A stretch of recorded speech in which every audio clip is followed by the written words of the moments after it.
Justin FREAKIN, the formidable voice of the culture.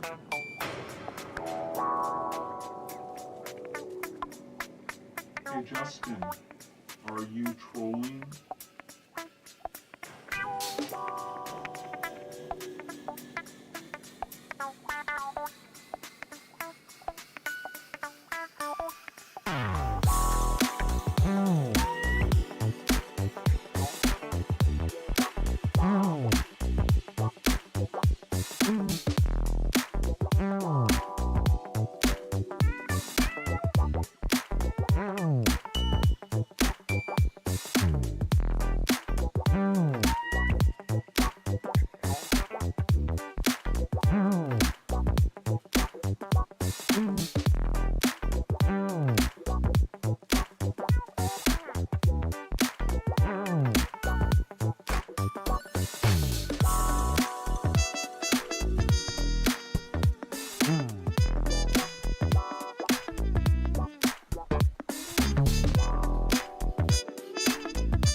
Come on, man.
This is the Troll Patrol, live with Justin FREAKIN. Welcome to the Troll Patrol live. It's a freaking Monday. Yes. Usually somebody would call this Suns Out, Guns Out. I call it Hairy Shoulders Out. It's fucking hot. I was getting in the closet to grab a shirt and I'm like, fuck it. It's too hot for a shirt. Welcome. Good evening. Truth, I have no idea what you're talking about. I fucking called it anonymously. Warlord, good evening. Welcome in. We got a jam-packed show for you tonight. I actually put some effort into it. We got a whole list of stories we're going to cover. UFC legend, quite possibly the greatest MMA fighter of all time, John Bones Jones, announces his retirement from the sport.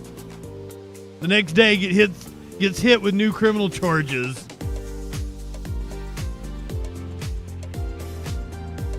He apparently left a woman in a car after a crash, then lied to the police about it.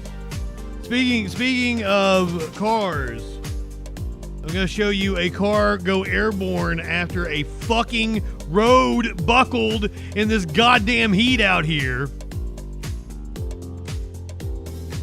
An LAPD sergeant died in a crash. We have another good cop.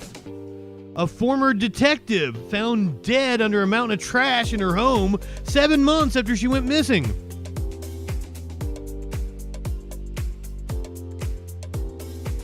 A wedding party in France was attacked. A child was wounded. I didn't get a chance to put it on the list. Apparently, like, at a music festival, 125 people or something like that got stabbed by a syringe. We've got new details on the church shooter, and get this, there's a connection between the church shooter in Michigan and my good friend Bryson Gray. He's been on the Troll Patrol before. A bar in Boise, Idaho decided they wanted to throw a hetero awesome festival. Didn't turn out too awesome for them. I got this crazy story from the University of Florida. A legitimate, self-proclaimed neo-Nazi and white supremacist wrote a paper about the Constitution. A judge who was appointed by Trump gave him a coveted academic prize.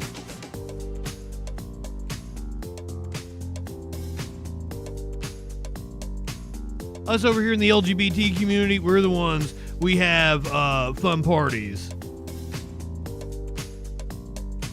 But hey, even us in the LGBT community, we're still able to have fun at the Hetero Festival. You guys are going to love this. A GOP representative in Florida,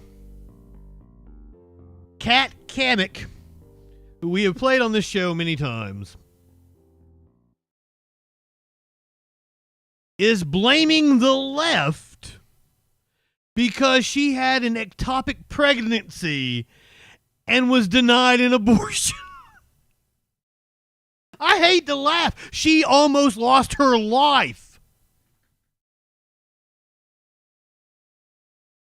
Blaming the left for it. Remember Trump's parade? What was it? Not this past weekend, but the weekend before last.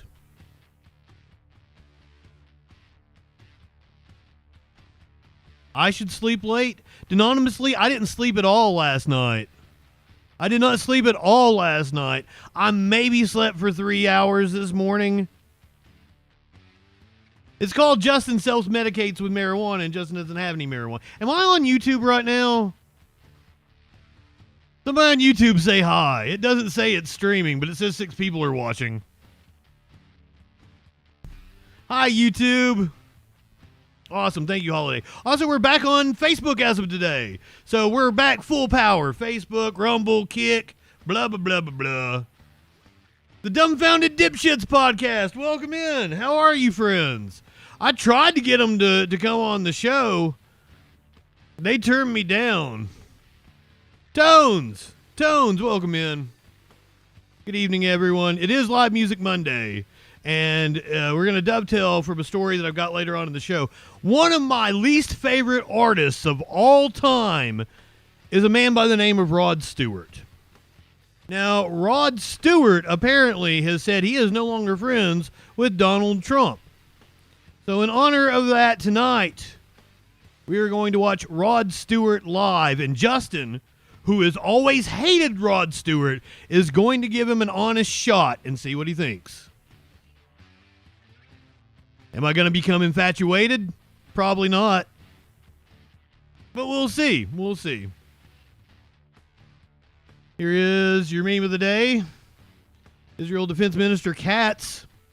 The Iranian dictator is firing on hospitals, and that is a war crime. Rightos, welcome in, Carla.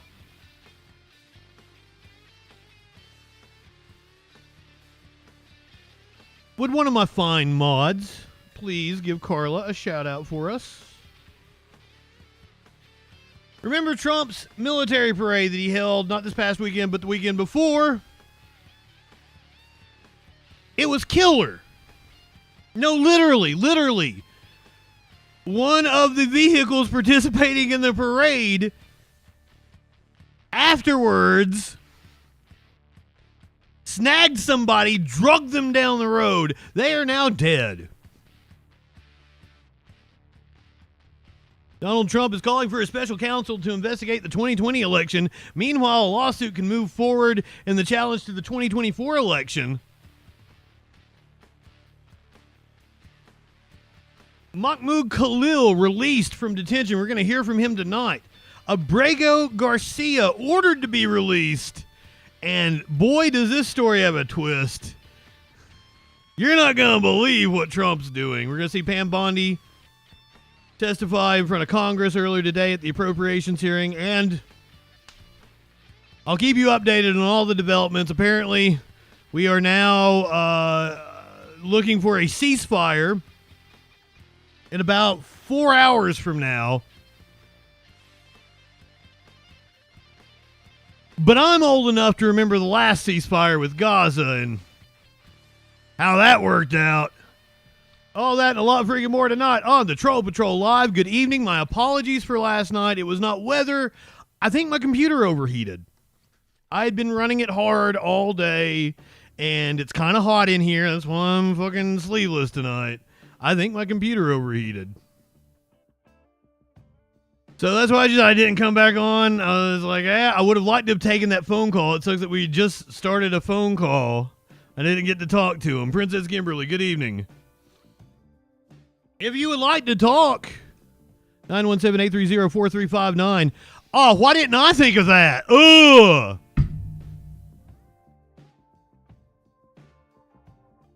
Viz, welcome in. Yes, please educate me. Please educate me. Wait a minute, where was I at? Where was I at in this? Did I run down all the stories? You live in sexual anarchy? Who's coming back on Wednesday? Oh, the caller? Oh, thank you, Holiday. Thank you for hooking that up. I appreciate it. It's 10 after. I got to stop rambling. Let me grab the fucking latest here. So, Trump has announced a ceasefire between Israel and Iran. Iran disputed that, but then apparently has come out and said, yeah, we actually accepted the ceasefire. So, I haven't been able to keep up with details. We're going to take not Lester over here on NBC News. I forget what this dude's name is. Hey, Smokey. You can't sit in my lap right now. I don't have any pants on. It'll hurt. You can't claw my bare legs, cat. And good evening. Tonight we start with breaking news as we come on the air. President Trump calling for a ceasefire between Israel and Iran to be phased in over the next 24 hours. This comes as Iran hits back, launching retaliatory strikes at a major base in Qatar housing about 10,000 U.S. personnel. Iran responding with short and medium-range missiles targeting Al Udeid Air Base. Thankfully, there were no known injuries or casualties. Hold on, let me ask if she'll give us a from the distance. We never got it for Gaza because she didn't believe that the ceasefire would last, and she ended up being right.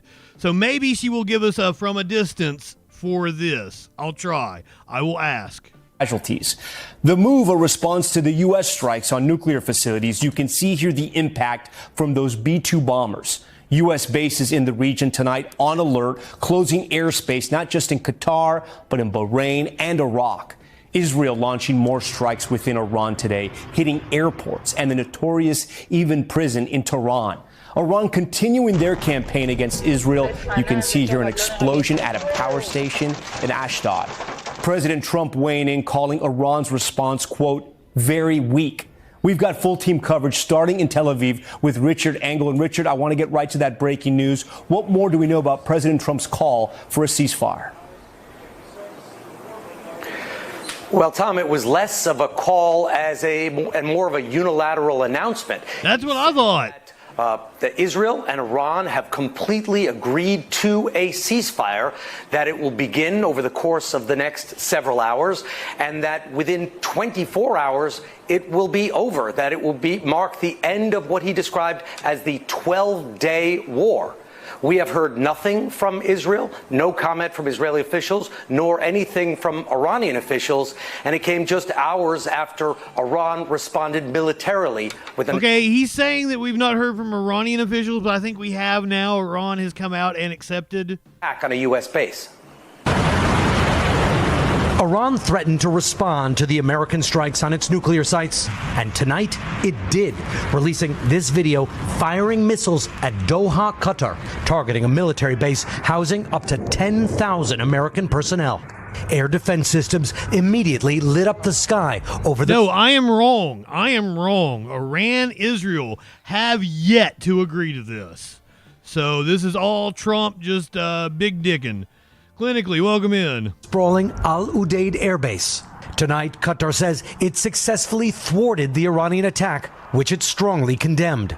A senior Qatari official telling NBC News Qatar was expecting the attack. Hours earlier, Qatar closed its airspace, and Americans in the country were told to shelter in place. The Iranian attack appears to have been largely symbolic. Israel's attacks on Iran are certainly not. Israel is stepping up its strikes inside Iran and expanding the kind of targets it's hitting. Israel today blowing open the gate. Not only have Iran and Israel not responded yet, they have evacuated areas of Tehran and Tel Aviv as of like right now. Of the Evin prison. Human rights groups say Iran is holding hundreds of political prisoners there. For critics, the prison is a major symbol of the Iranian regime's repression. And Iran isn't holding back against Israel either, launching new attacks. This one captured on a dash cam. Another tearing Meat Cakes, welcome in. of an entire apartment. Meat Cakes, you're gonna love it. You're gonna love it. I was promoting tonight, Live Music Monday. We're doing Rod Stewart. Saturday for classic wrestling. I've come up perfect thing for this Saturday. Are you ready for the announcement, Meat Cakes? We are going to be doing the best of the greatest Iranian athlete of all time. The best of Iron Sheik this Saturday on Classic Wrestling at 6:05. One of my favorite wrestlers of all time. Sorry, Meat Cakes. I think Iron Sheik's even better. And then next week we'll do Best of Goldberg. Sorry to interrupt the Oh, Meat Cakes, are you aware that apparently they were friends and that was all just a work? Apparently Sheik loved Hogan, and I've actually seen pictures of them together. Yes. It surprised the shit out of me, unfortunately. I thought he really did hate Hulk Hogan and wanted to fuck him in the ass and make him humble, but... Of the Iranian regime's repression. And Iran isn't holding back against Israel either, launching new attacks.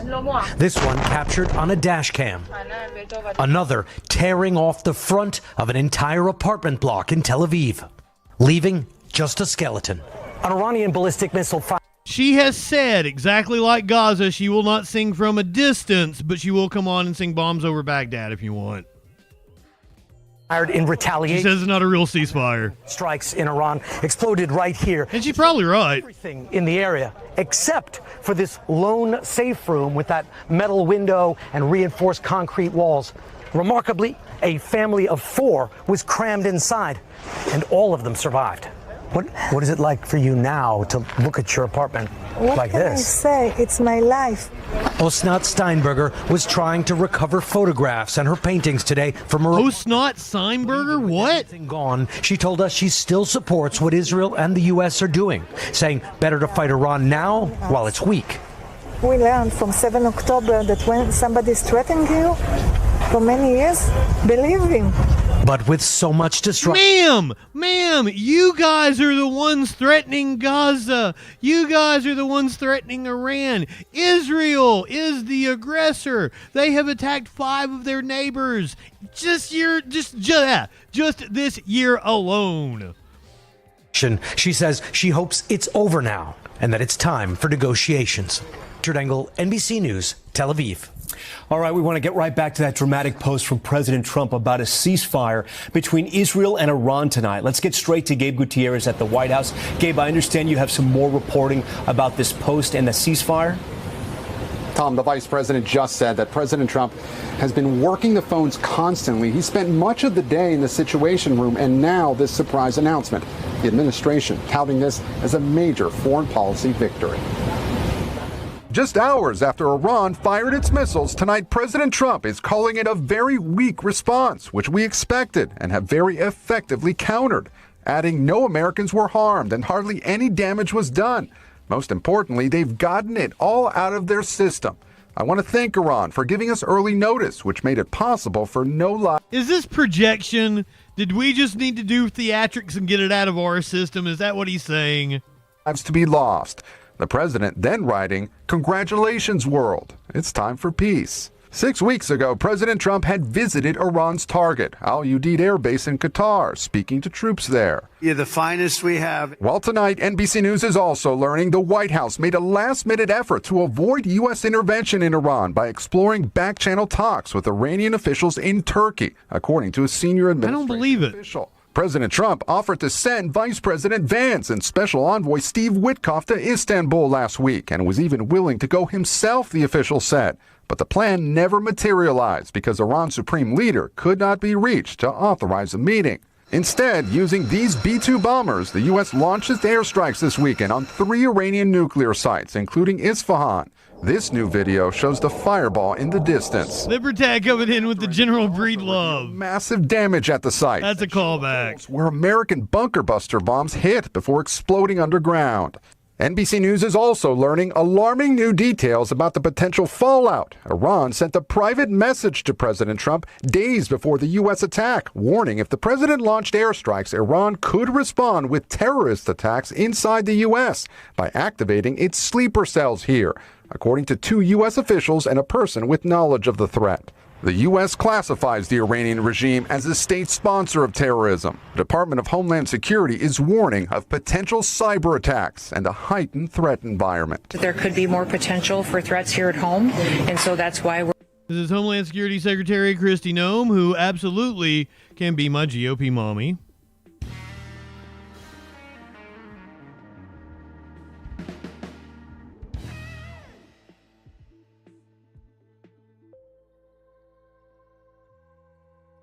Looking nice, Madam Secretary. Keep it up.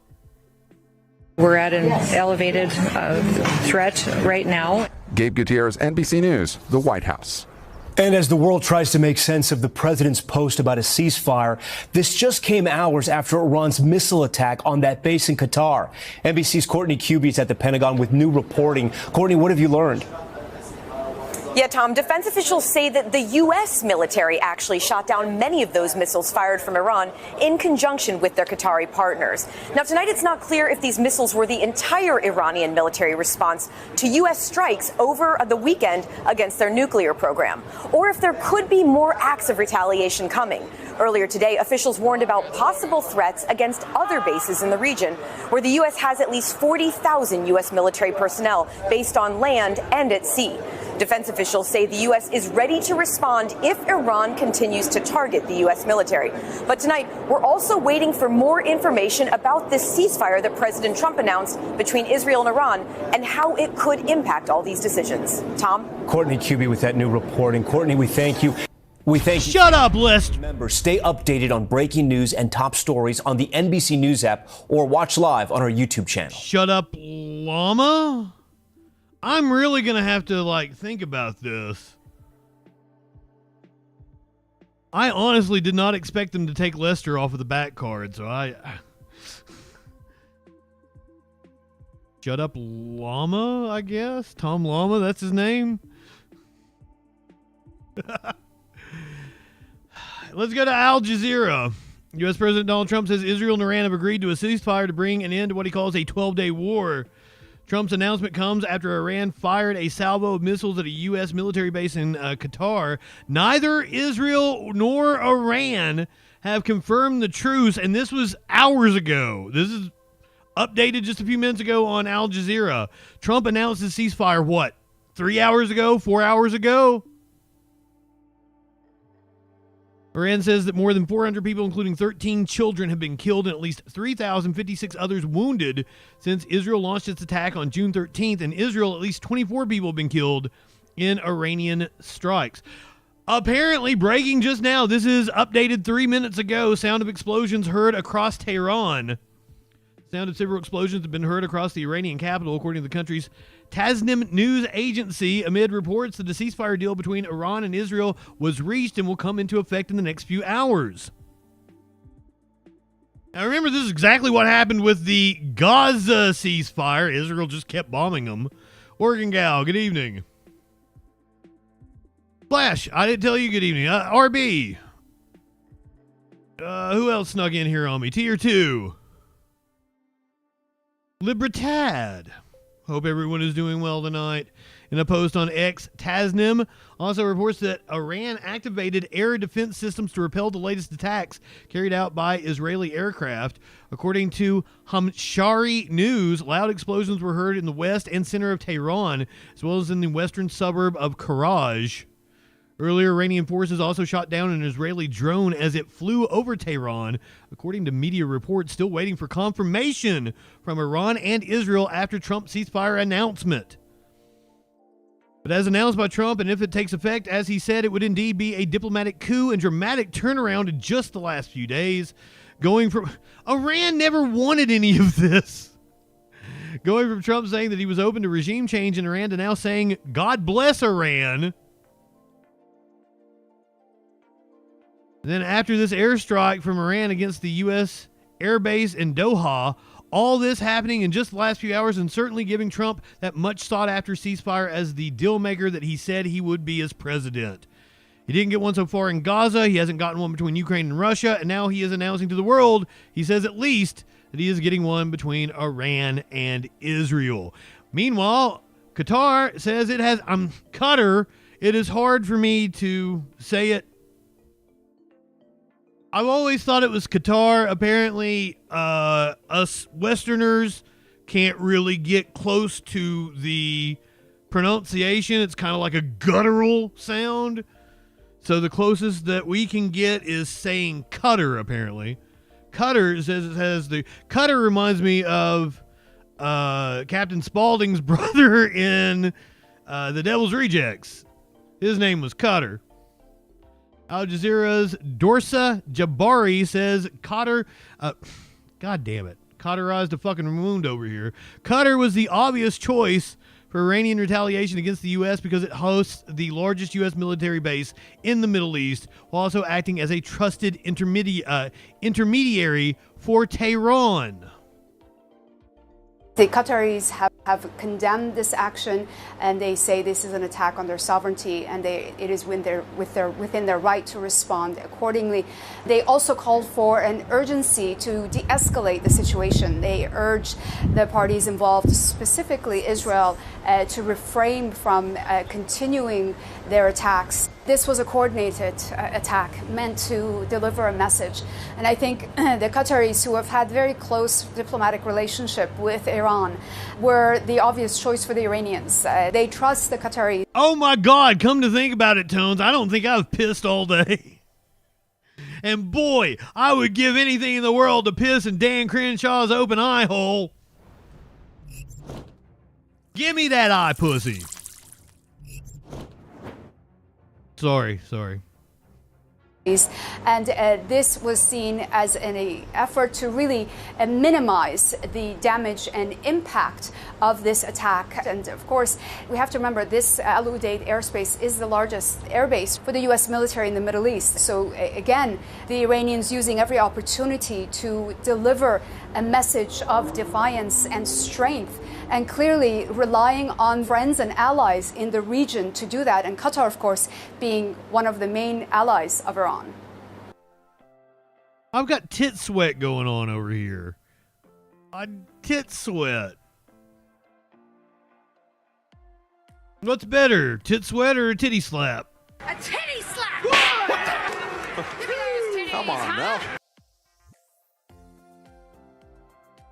I wouldn't want you slapping my titties right now. They're kind of sensitive. You heard earlier that Iran warned that they could retaliate with sleeper cells being activated inside of the United States.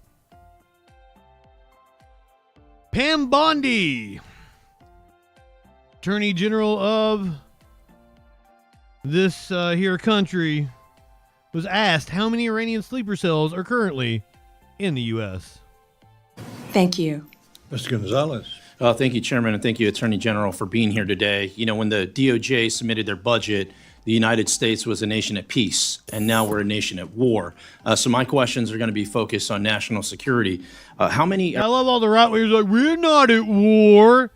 And Thomas Massey on Twitter is like, what happens when two countries are bombing each other daily in a hot war and a third country steps in and bombs them? That's an act of war. I don't agree with Thomas Massey on much, but the man is principled. Iranian sleeper cells do we suspect are in the United States? Congressman, I can't talk about that in this setting, but what I can tell you is I know Homeland Security... Because you don't fucking know. FBI, they are focusing on doing everything we can to keep our nation safe, and they will continue to do that.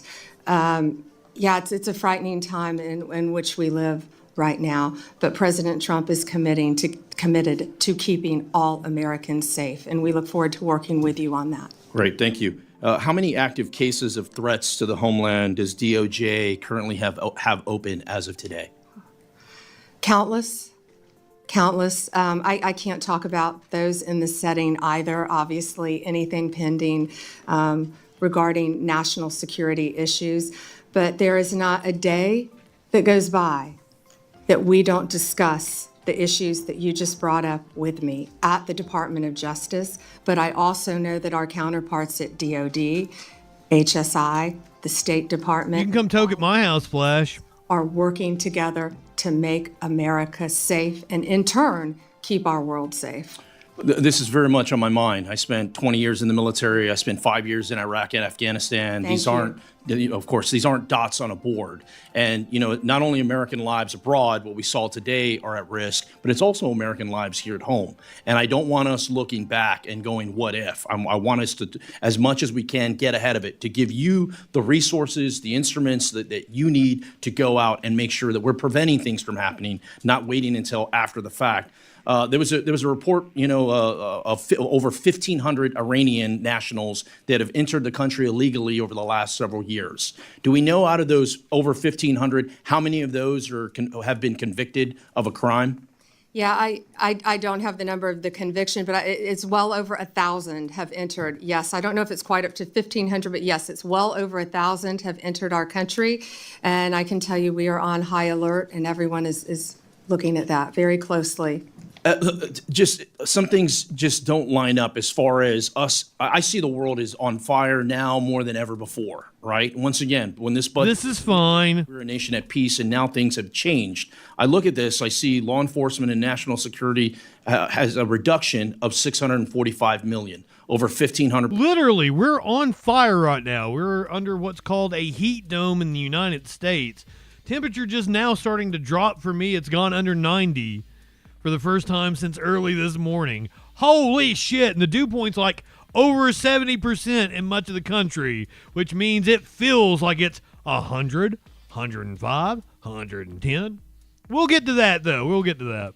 Positions. The notes I have, the FBI will implement cost-saving measures. The largest decreases will be in criminal, cyber, response and service branches, and national security branches. FBI's...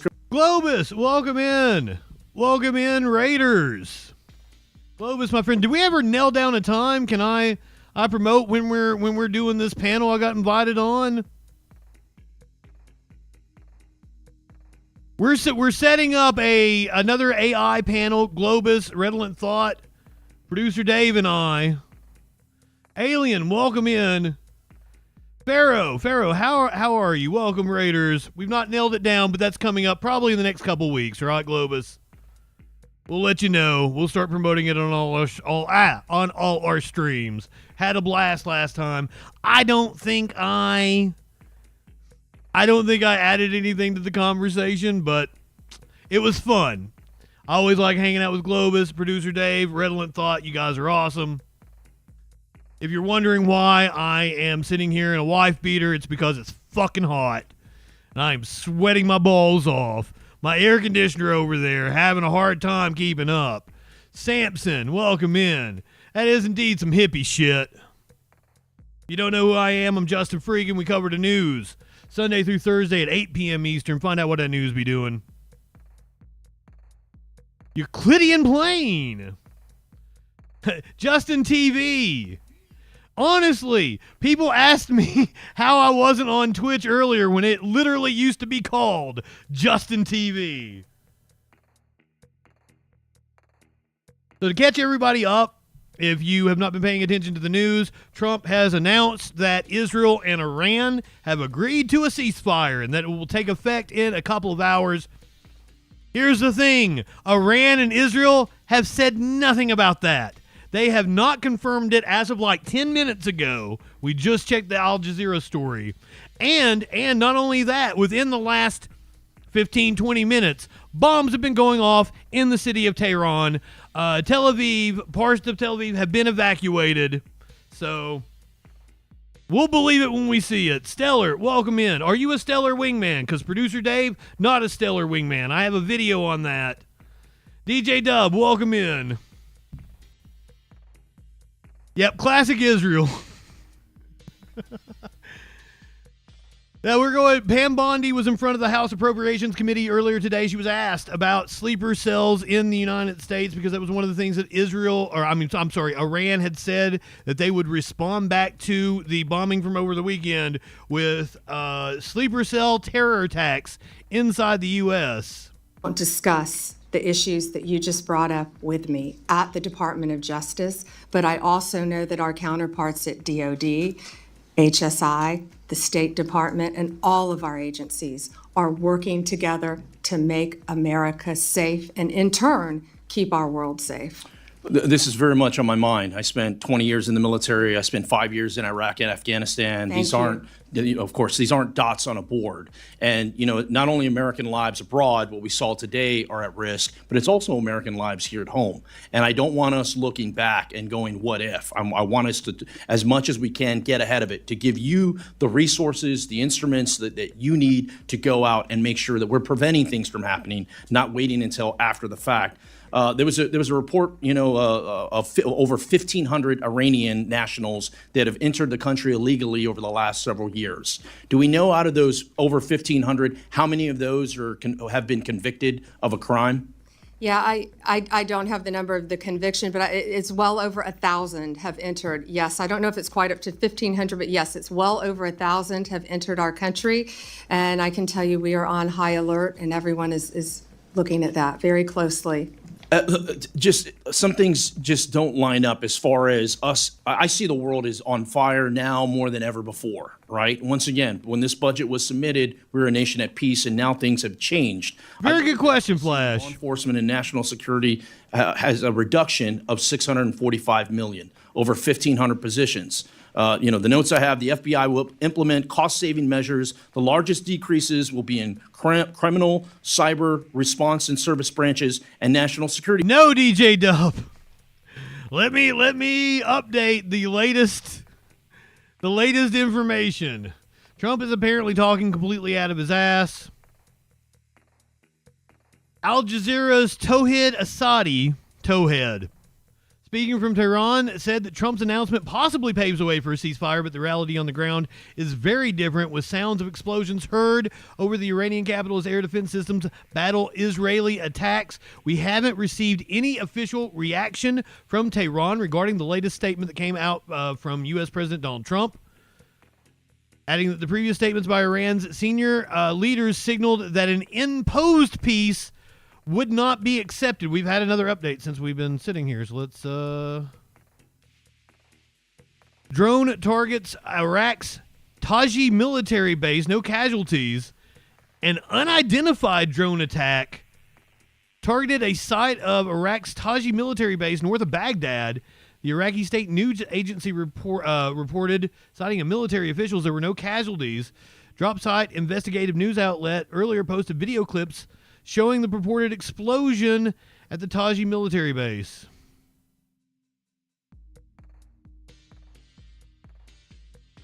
Portions of Tel Aviv have indeed been evacuated tonight.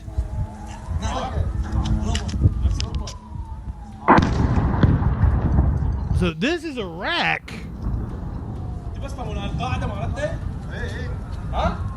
Do we have personnel at Taji? Because I'm assuming this is Israel. تفتر بواحد خطايا هذول الرادار شلون ضربوه؟ طلعوا السيارات سيدي. تفتر بواحد خطايا هذول الرادار شلون ضربوه؟ I mean, you say they come out of nowhere, but I see them as the true successor of the Intercept. That's like, I don't really think, like, because they had all those journalists, they had that automatic credibility, and they're still doing the same kind of work the Intercept was doing. So, drop site, amazing. But that was literally 2 minutes ago, that update that we just read.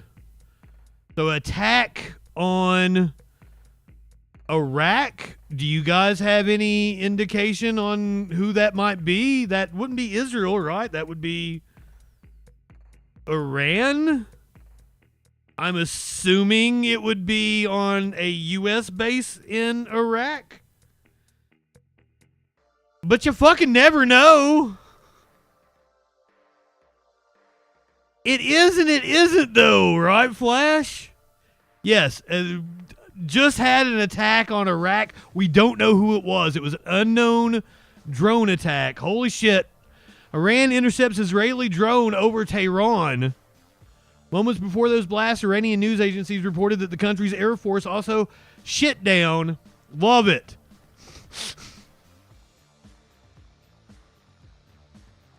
If you're gonna shit down, I do have some advice for you afterwards. Life is too short to walk this earth for a crusty asshole. Wash your ass. Curiouser, welcome in. Freudian thinking, oh shit. Moments before those blasts, Iranian news agencies reported that the country's Air Force also shit down an Israeli Hermes surveillance drone over the capital. An image posted by Iran's Mir news agency showed burning debris scattered all over a street as people gathered around the scene. Similar images were also posted by Iran's Tasnim news agency and the Fars news agency. I guess that's the image.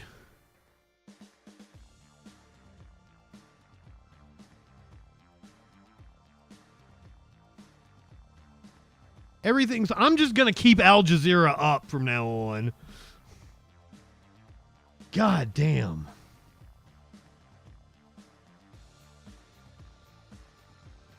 Branches. FBI's criminal investigation, cyber, and international operations will reduce resources and support various investigations and partnerships. Additionally, the counterintelligence, counterterrorism, threat screening, and weapons of mass destruction programs experience reductions.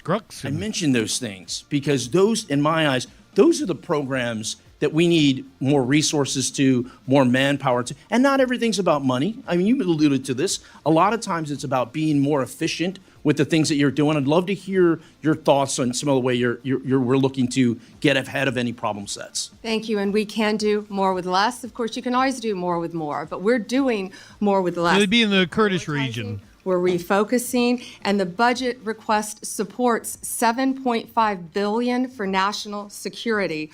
Also, that's why it's very important, I believe, for all of you to support Big Beautiful Bill. The One Big Beautiful Bill gives us a lot of additional funding at the Department of Justice to carry out our mission. The Senate version gives us $11.82 billion. Currently, the House version gives us $3.3 billion. Hopefully, they will come to a compromise in there, but that's where it will truly help Department of Justice combat all of the issues that you brought up and many others. And thank you for your service to our country, especially now. I didn't realize that you had served in Iraq.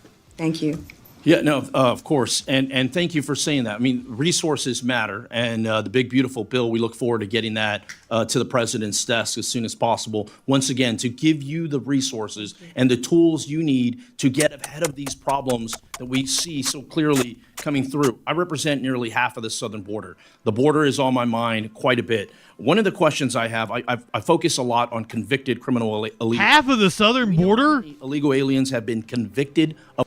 So, how is that possible? I'm assuming he's from Texas. Is Tony Gonzalez a Republican from Texas? Still couldn't be half of the southern border. He's insane. Of a crime in the United States?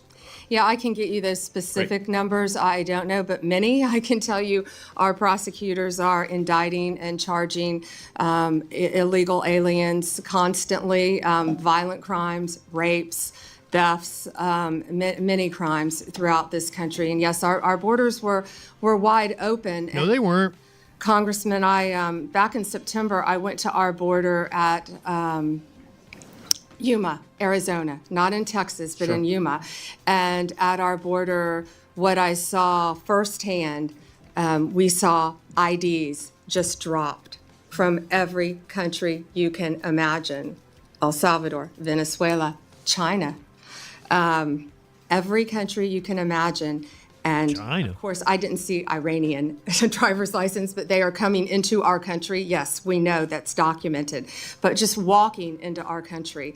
And that's why Homeland Security, that's why ICE, that's why the FBI, that's why all of our agencies, DEA, ATF, are all working hand in hand to combat that and to keep Americans safe. And that is what President Trump is committed to doing. Thank you. Chairman, I yield back.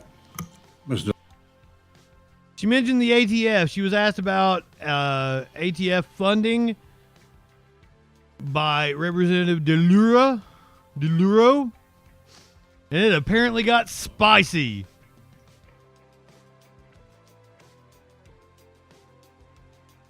DeLuro? Thank you very much, Mr. Chairman. Just a quick note before I get to my questions. Fentanyl seizures are down 30% compared to last year. And that data is coming from the Customs and Border Patrol, CBP. I don't make it up. But fentanyl seizures are down. Well, that could be less fentanyl coming across, too. You asserted that you will do everything in your power to prevent illegal gun runners in our country. Your budget request for the Bureau of Alcohol, Tobacco, Firearms, and Explosives, ATF, proposes a cut of 26% below the current level. How can you justify such a massive cut without inevitably weakening ATF's ability to help our state and local law enforcement fight illegal gun trafficking? How many ATF law enforcement officers and industry operations investigators do you anticipate will be lost to attrition? That's probably the most likely scenario clinically, but I'd hold out for the other possibility as well. So, I am a career prosecutor, and I believe in keeping America safe, making America safe. First, what we're doing is ATF. I don't believe it. Going to be brought over with DEA. Mm-hmm. Everyone knows, everyone sitting up here, guns and drugs go together. They go together. We're going to make it more efficient. What I will tell you will not be. You guys love guns. Will not be. I think drugs are better than guns. Jesus. Knocking on the doors of legal gun owners in the middle of the night, asking them about their guns. They're going to be out on the streets. If I can finish, they're going to be out on the streets. I have three No. minutes. You asked me a question. I did, and you asked me a question. And you haven't I'm gonna answered answer my it. question. So they're going to be out on the streets working You haven't hand in answered hand my with question. DEA You to haven't violate. answered. Mr. Chairman, I'd like an answer to my question. And the question is not being answered. How many ATF law enforcement officers and industry operations investigators do you anticipate will be lost to attrition as a result of the funding reduction you are proposing. You are proposing a 26% cut to ATF for fiscal year 2026, as well as a 4.4% cut to DEA. So you're going to merge the two agencies together, and then you're going to shortchange their resources, so neither one of them will be able to do the job that they have been designed to do. You've got a I mean, fuck the ATF, fuck the DEA. No dedicated money at all for the Organized Crime Drug Enforcement Task Force. So, my view, it's fair to say that the Trump administration proposal shortchanges federal efforts to stop illegal gun trafficking and federal efforts to stop the flow of dangerous illegal drugs like fentanyl. As I was attempting to answer your question very calmly, unlike you, Excuse me, Madam Attorney General. Answer yes or no. Tell me what the numbers are. I don't want to hear all of your filibuster about this. Go ahead, please. Tell us the numbers. So we are reorganizing. ATF agents want to be out on the street. Okay, working let me answer the DEA question for you. agents. I'm going to answer it for you. Page. Mr. Chairman, you give me a certain amount of time, and I have a high respect for you, but I don't have to listen, nor do my colleagues have to listen to. This is the Appropriations Committee. That's Comer, right? I have an answer to your question. It's what page 140. I don't have respect for him. No, it's like Jim Jordan. 26 budget, and the performance summary explicitly says, and let me quote, ATF will eliminate 541 industry operation investigators, reducing ATF's capacity to regulate the I'm sorry, I'm wrong. Tom Cole. Industries by approximately 40% in fiscal year 2026. ATF will perform fewer regulatory inspections. And the department summary goes on to say, and let me quote, ATF anticipates a reduction of approximately 284 support personnel and 186 agents based on historical attrition patterns, and these personnel cuts will impact ATF across various functions, unquote. If the capacity to regulate firearms industry is reduced by 40%, if you are losing 186 ATF law enforcement agents, She's throwing a lot of numbers at me. Sounds a lot like Steiner math. You take your 33 and a third chance minus my 25% chance, and you got an 8 and a third chance of winning. on top of that, it is clear the direction you are headed with this budget, and that's what it is, isn't it? The proposal will weaken our ability to stop gun trafficking, and it will greatly reduce ATF support for state and local law enforcement that helps them prevent and solve violent crimes. It's a bad proposal. Do you want to hear my answer in 3 seconds? You mentioned regulatory functions. We will not be having ATF agents go to the doors of gun owners in the middle of the night asking them about their guns. Getting indignant. We'll be out on the streets with DEA, guns and drugs. How many are together. gone? We are not, it will be attrition. We are not firing agents. They will be working. How many with have DEA. taken attrition? Can I tell you that they all want to be on the streets? They want to be doing their jobs. They want to be. But you're getting them guns. off the streets. They want. You're getting them off We're the putting streets. them on the streets. And they want to be working with DEA. You are getting them off the streets. There is no clear. And Mr. Chairman, I yield back my time. I yield back my time. Let's get some answers here. Representative Rosa DeLauro of Connecticut. Fucking Bondi. Pam Bondi said some really, really infuriating things about Mahmoud Khalil a couple months back. Khalil now freed over the weekend. We're going to hear from him. He says Trump administration picked on the wrong motherfucker. This is Democracy Now!, democracynow.org. Hey, Amy. Amy Goodman. Columbia University graduate, Palestinian student protest leader Mahmoud Khalil has been reunited with his wife and newborn son after being released on bail by a federal judge Friday after spending over 100 days in an ICE jail. He was seized by federal agents March 8th. His wife, Dr. Noor Abdullah, a U.S. citizen, was 8 months pregnant at the time.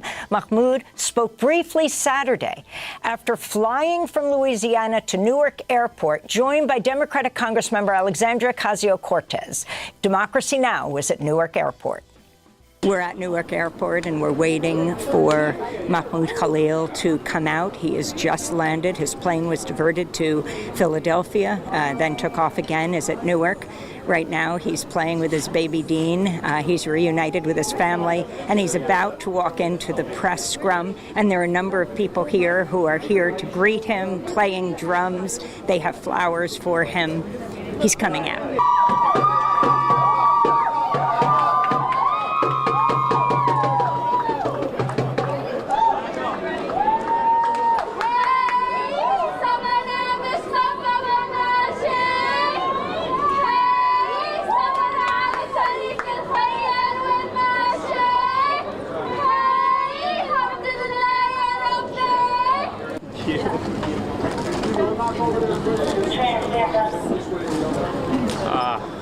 Well, first, friends, thank you so much for everything. Not only for today, it's just for every day. Like just your words of support, your messages have kept me going. Still, the fight is far from over. The genocide is still happening in Gaza.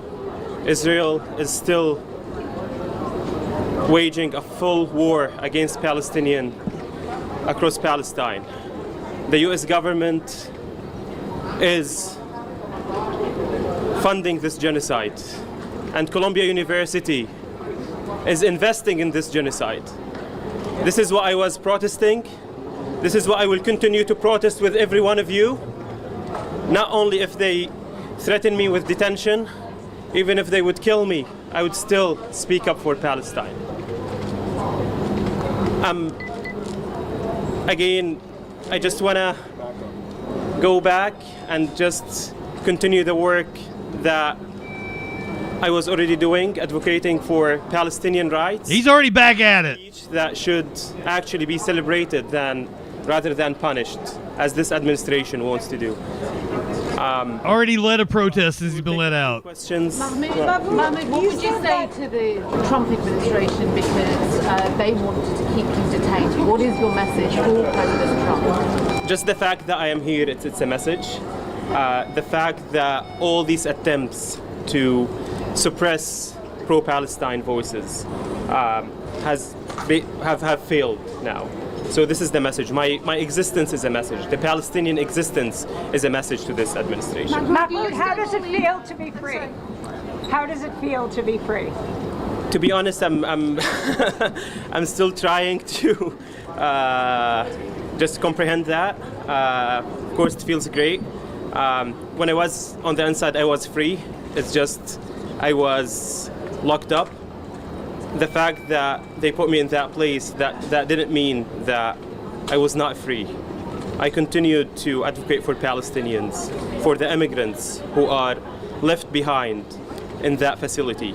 That 1,200 men who, all of them are incredible men, who the Trump administration are trying to portray as whether criminals or just like illegals, as they say. And as I said yesterday, whether you are a citizen, an immigrant, anyone on this land, you're not illegal. That doesn't make you less of a human. And this is what the administration is trying to do, to dehumanize me, to dehumanize the immigrants, to dehumanize anyone who actually does not agree with what the administration is doing. Thank you, everyone. First and foremost, I think we speak on behalf of so many people across this country, across the state of New York, but also across so many communities in the United States, in welcoming Mahmoud home. To be here and to be reunited with his wife and his newborn son. Mahmoud Khalil was imprisoned for 104 days. For nothing. By this administration. Did nothing wrong. By the Trump administration, with no grounds and for political reasons. Because Mahmoud Khalil is an advocate for Palestinian human rights, he has been accused baselessly of horrific allegations simply because the Trump administration and our overall establishment disagrees with his political speech. This was a forum, his detention by ICE, being taken from his home, as well as other advocates, Ms. Ozturk in Boston, Massachusetts, ripped off of the street. Being taken is wrong. It is illegal. Yeah, we've got many more that we need to free. First Amendment rights. It is an affront to every American, and we will not allow, and we will continue to resist the politicization. Did DJ Khalid just walk in? Persecution. And another one is engaged in. I'm Bahar Azmi. Was that racist of me? Center for Constitutional Rights, one of his attorneys. Also, DJ Khalid, fucking Palestinian, doesn't speak up on the issue. Wonder why that is. This is an incredibly significant and important victory, although one that came far too late. And as much as we're celebrating, I think we can't fully let go of the outrage that Mahmoud had to fight for so long and so hard against this outrageous and unconstitutional government conduct by the administration, namely to persecute him simply for advocacy for Palestine and dissenting from United States foreign policy. I think Mahmoud and Palestinian advocates are still at the tip of the authoritarian spear with this administration. But collectively, I think people want to keep up the resistance and keep up the fight for justice in Palestine. Ramzi Qasim, Clear Project, CUNY School of... I'm sorry, we're going to cut away from this. I was going to watch this whole piece here from Democracy Now!, but... This is a wild story. Now our own U.S. security apparatus, U.S. foreign policy analyst, former Pentagon official says he's cautious about Trump's announcement. Both the Israelis and the Iranians have not formally agreed in public to this agreement. I think it will also come down to trust, which is very low. And if there is a diplomatic opening, if there is some space, how will the Trump administration use it to try to actually carry out a ceasefire? How is it enforced? So many different questions. And in Tehran, there's still ongoing strikes. Israeli officials are reportedly under a gag order not to talk about this supposed ceasefire.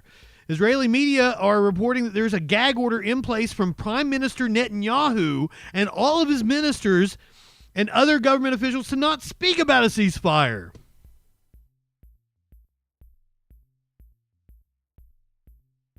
They go on to mention that most likely means if there's going to be an announcement from Israel, it's going to come directly from Netanyahu. It's also worth mentioning that behind the scenes, earlier in the day, there were Israeli officials saying that because of the pressure from President Trump, the Israelis were now trying to wrap up all of this by the end of the week.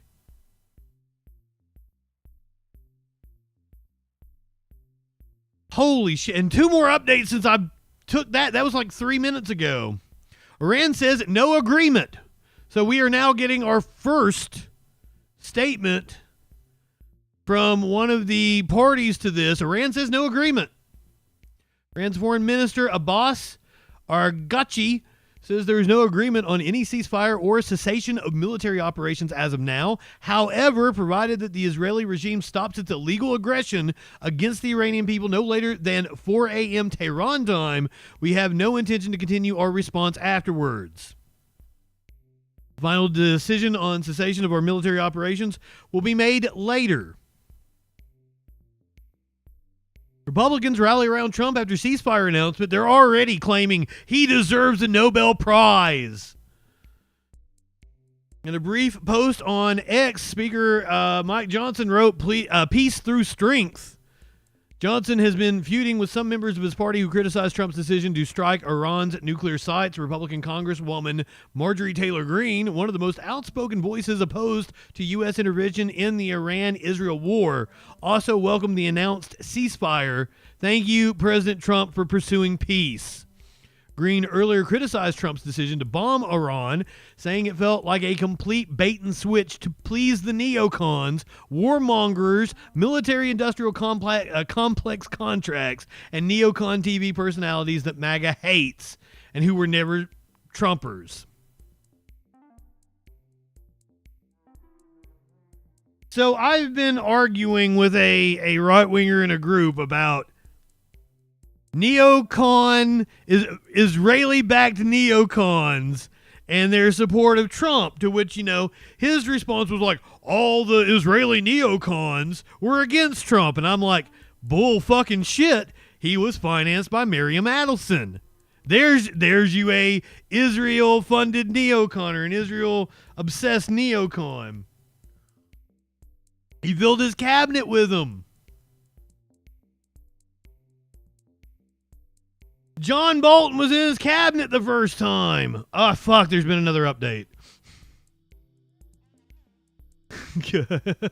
Oh, no, there hasn't. Shoo. I'm like, God, will this stop? Julie Sampson. Who else did I miss? I saw several. Ducky. Good to see you all. Did I miss anybody? Socialist Daunt. Her asked me the other day. She was like, do you go back and look at the messages like when you step out to use a bathroom? I'm like, I try to go back and see. Curiouser actually got this for me. It's you can't really see it, but it's sparkly. It's got sparkles in it. I love it.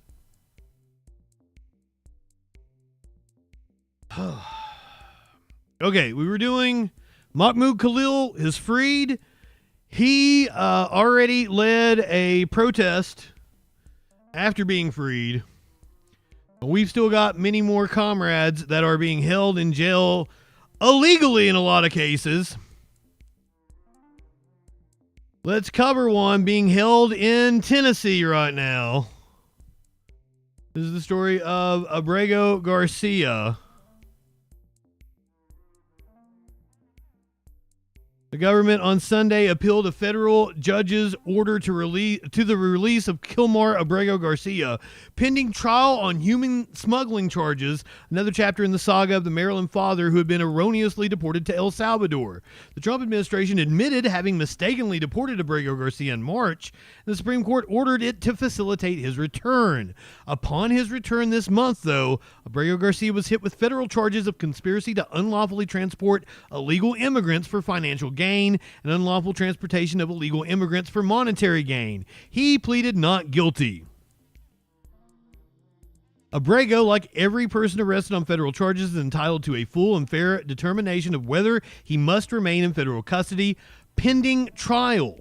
This is according to U.S. Magistrate Barbara D. Holmes. The court will give Abrego the due process that he is guaranteed.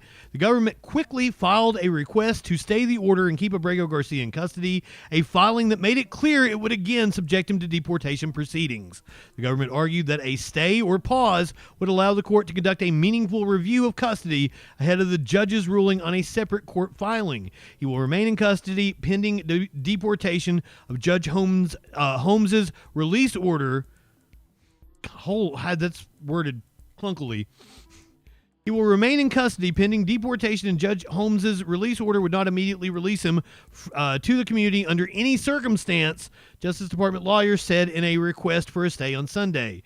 In concluding Abrego Garcia should be released pending trial with certain conditions, Holmes faulted the government for its language surrounding the case and indicated he has been so far denied ordinary due process that might come to any defendant. She noted that government lawyers have used the terms human smuggling and human trafficking interchangeably, though the former refers to helping someone willfully enter a country, while the latter refers to bringing someone to a country against their will. She also noted that the government accused Abrego Garcia of being involved in transporting a minor as part of the alleged smuggling without solid and specific evidence of such.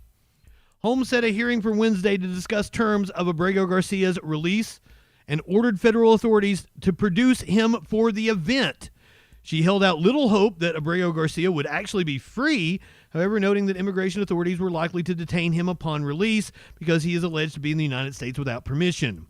Either Abrego will remain in the custody of the Attorney General or her designee pending trial if detained under the Bail Reform Act, or he will likely remain in U.S. Immigration and Customs Enforcement custody, subject to anticipated removal proceedings that are outside the jurisdiction of this court. That suggests that the court's determination of the detention issue is little more than an academic exercise. Boy, did NBC News leave out one of the most important parts. Allow me to pull up the court documents. When I tell you what this government has decided to do, you guys aren't going to flip out. You guys know. Here's the court document. The court gives little weight to this hearsay testimony, double hearsay, through Specia, Agent Joseph's testimony of the first male cooperator, a two-time previously deported felon and acknowledged ringleader of a human smuggling operation who has now obtained for himself an early release from federal prison and delay of a sixth deportation by providing information to the government. Did you hear that? The Trump administration offered a man convicted of actual human smuggling his release from prison in order to testify against Abrego Garcia, a completely innocent man, as far as we can tell.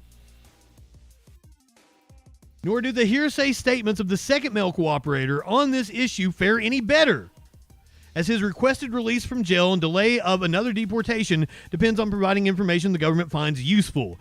Even without discounting the weight of the testimony of the first and second male cooperators for the multiple layers of hearsay, their testimony and statements defy common sense. Both male cooperators stated that, other than 3 or 4 trips total without his children, Abrego typically took his children with him during the alleged smuggling trips from Maryland to Houston. That's how they're saying a minor was involved. This was a 2,900-mile round trip, as often as 3 or 4 times per week. The sheer number of hours that would be required to maintain this schedule, which would consistently be more than 120 hours per week of driving time, approach physical impossibility. For that additional reason, the court finds that the statements of the first and second male cooperators are not reliable to establish that this case involves a minor victim.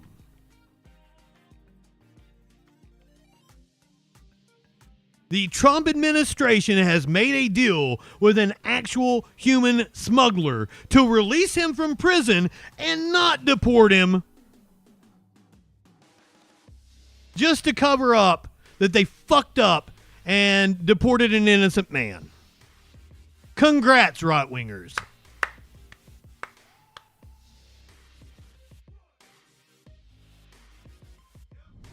Do you think we're stupid? You think we're fools?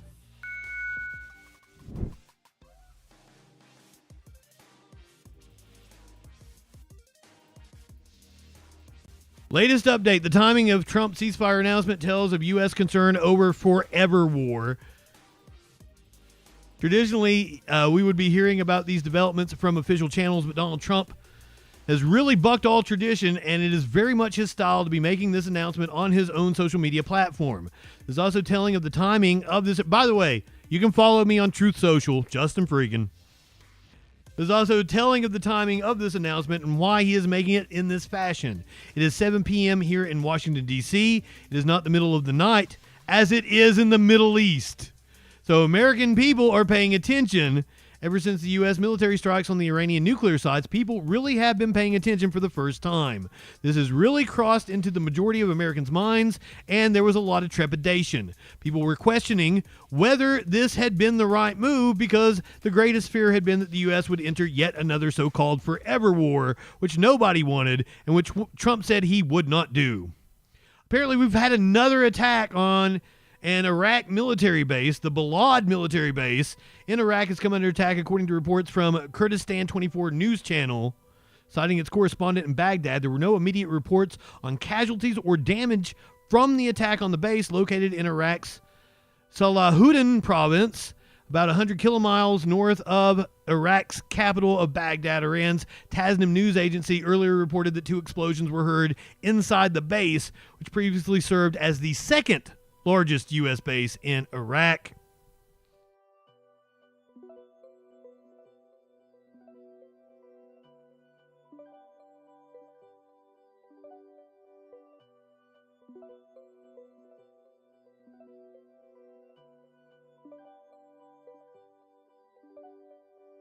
Trump over the weekend calling for a special prosecutor to investigate the 2020 election. Trump revives long-standing grievance as the White House is consumed by a foreign policy decision on whether to get directly involved in the Israel-Iran war. U.S. President Donald Trump has called for the appointment of a special prosecutor. Combo, my friend, you're way behind on the news here. I love you guys so much, but a lot of times you guys come in here and be like, did you know blah, blah, blah that happened 4 hours ago that we've already talked about extensively and had several updates on? That's why you shouldn't miss the Troll Patrol. U.S. President Donald Trump has called for the appointment of a special prosecutor to investigate the 2020 election, won by Democrat Joe Biden, repeating his baseless claim that the contest was marred by widespread fraud. In a post on Truth Social, the president criticized Biden on immigration issues. Come on, man. Repeating his baseless claim that, on immigration issues, and said that he lost the 2020 presidential election by a landslide. Biden was grossly incompetent and the 2020 election was a total fraud. The evidence is massive and overwhelming. A special prosecutor must be appointed. This cannot be allowed to happen again in the United States of America. Let the work begin. Flash, I covered that on Sunday. Last night. Yes, we did that. The Post also reviews Trump's claim that the election was stolen, even though the courts around the country and a Trump attorney general from the first term found no evidence of fraud that could have affected the outcome. I love you guys. Like Saturday, people kept coming in and was like, oh, we attacked Iran. We attacked Iran. I'm like, I'm watching wrestling. I don't care.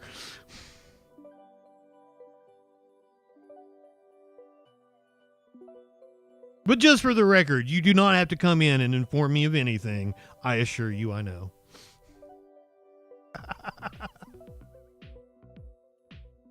While Trump is calling for an investigation into the 2020 election, a lawsuit is being allowed to move forward into Trump possibly rigging the 2024 election.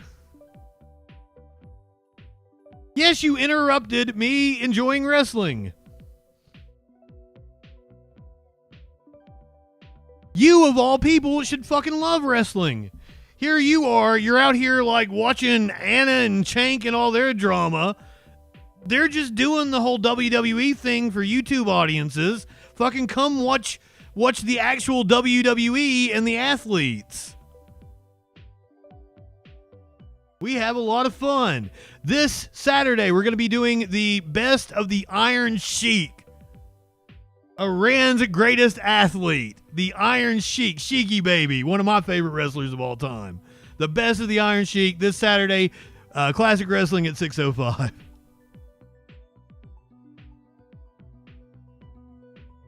Meatcakes really want to. World War III was like, as I understand it, it wasn't a really good, like, you couldn't pay attention to what's going on. You like, most of the match is just a clusterfuck. And then, like, until you get to the end. Oh, I know, Flash. I know. I was actually kind of amazed. We watched Bash at the Beach 2000 this past Saturday. Kind of amazed at, like, it wasn't as bad as I thought it was going to. It was still bad. There were still very, very bad parts of it. But it was like half and half. Half of it was decent. Half of it was really bad. There was more good wrestling on it than I thought there would be. Anyway, I'm sorry.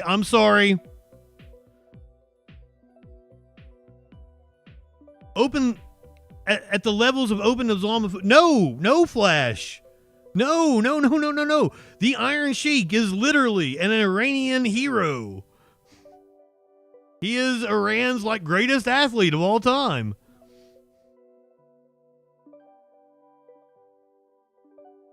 So just throwing it. Oh, in WWE, there is plenty of Islamophobia, but when it comes to the Iron Sheik,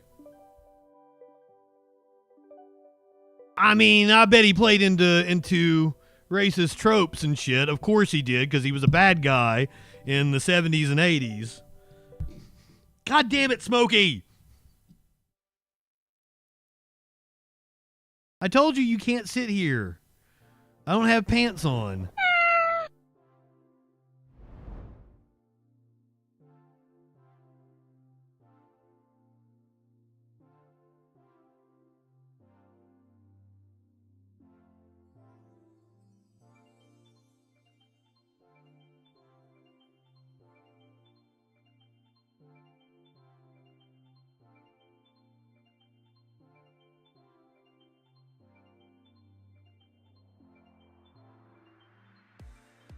I got news to do, Bubby. I'm sorry.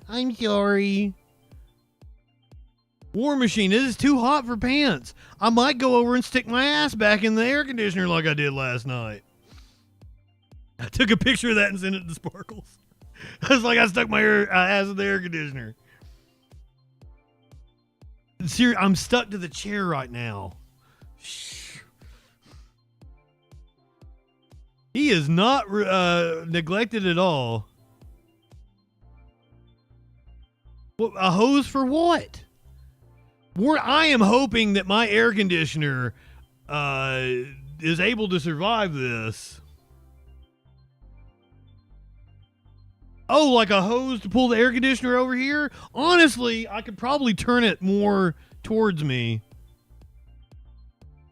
There's also the fact that the curtain keeps... I keep trying to put the curtain over it so it blows out unimpeded, and the curtain keeps blocking it. So that's also probably making it hotter in here than what it could be. I got a bunch of fans, but one of them is like a heated fan. I turned it on. I figured it just, would function as a fan without the heater on. Nope. Just heat.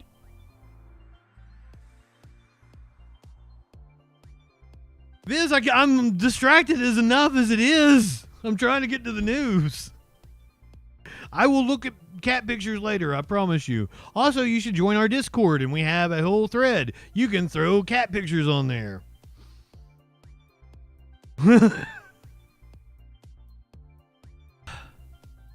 Donald Trump calling for a special prosecutor for the 2020 election. Meanwhile, a lawsuit allowed to move forward, actually challenging the results of the 2024 election. Apparently, there is some serious doubt about whether Donald Trump legitimately won it.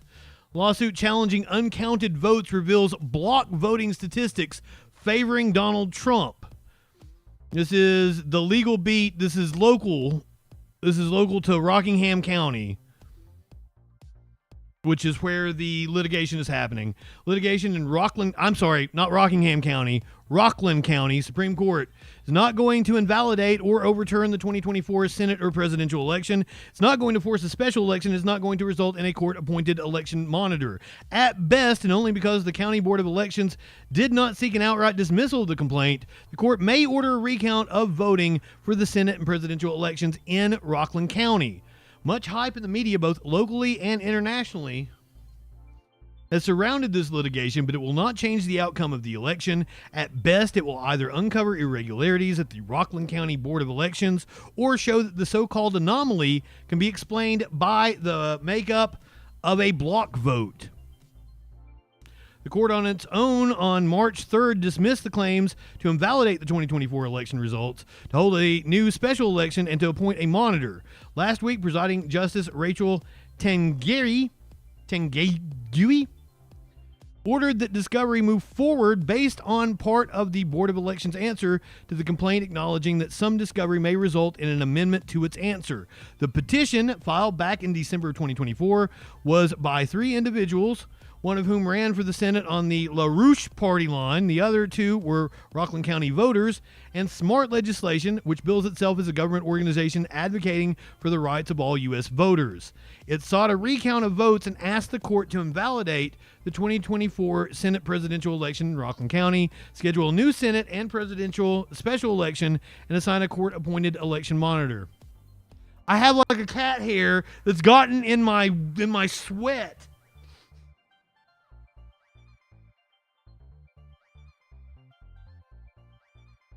Fuck. Smart Legislation's website makes no claim that it is actually a government organization despite representations in the petition.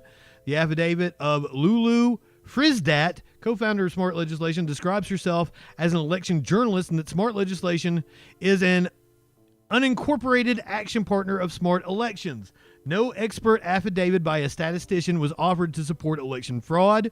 Petitioners claim that the vote count was improper and were based on affidavits from individuals who said they voted for Senate candidate Diane Sayre, and their votes did not appear on the final voting tally published by the County Board of Elections. Sayre and other plaintiffs in affidavits claim Sayre received more votes than the Rockland County Board of Elections recorded.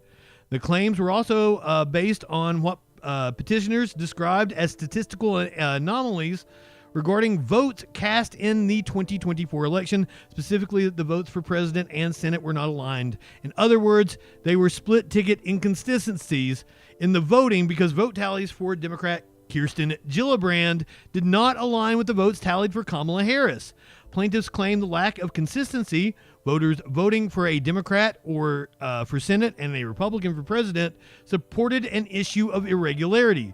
More specifically, a review of the final voting tallies showed about a dozen voting districts in the town of Ramapo, where Kamala Harris received between 1 and 5% of the vote, including districts where Kamala Harris received 0 votes, and Kirsten Gillibrand received 30 to 70% of the vote. Petitioners claim that this sort of disparity in splitting the ticket is evidence supporting a hand recount. So did you catch that?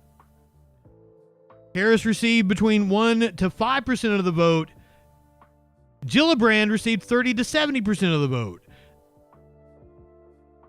People voting split ticket is not that uncommon, but to have that much of a discrepancy is.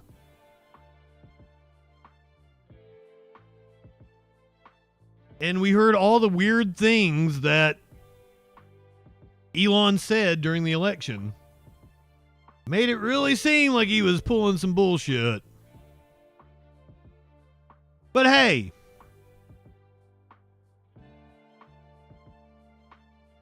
good thing we had a parade for Mr. President, right?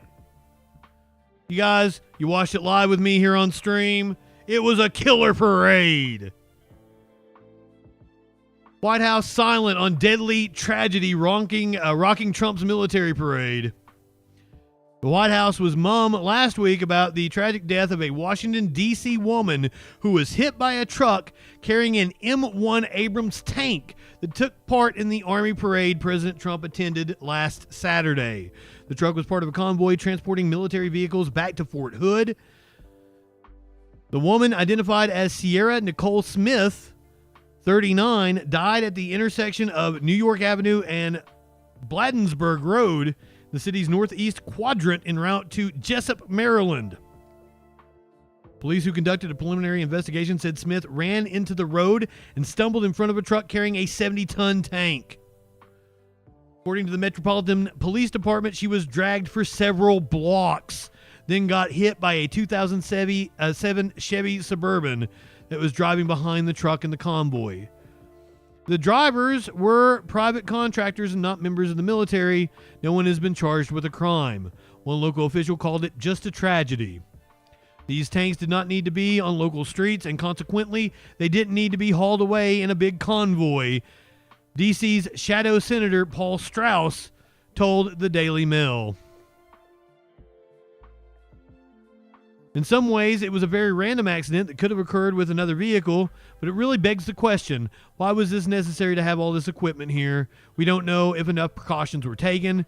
It's not an everyday occurrence that military hardware takes over a city in the way it did. He called it an unnecessary exercise done for the sole purpose of appeasing the president's ego on his birthday, and it's unfortunate. Details that have been made public are just horrific. She was dragged for blocks. It's horrific for so many reasons. The White House has not said anything about it.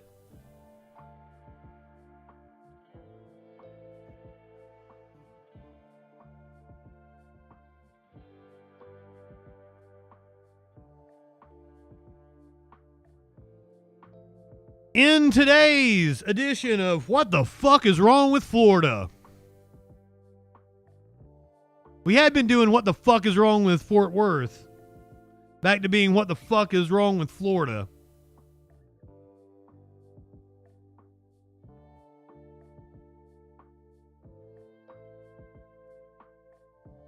Republican representatives' ectopic pregnancy clashes with Florida abortion law. Kat Cammack blames left's fear-mongering after medical staff hesitated to give her the drugs needed to end her pregnancy.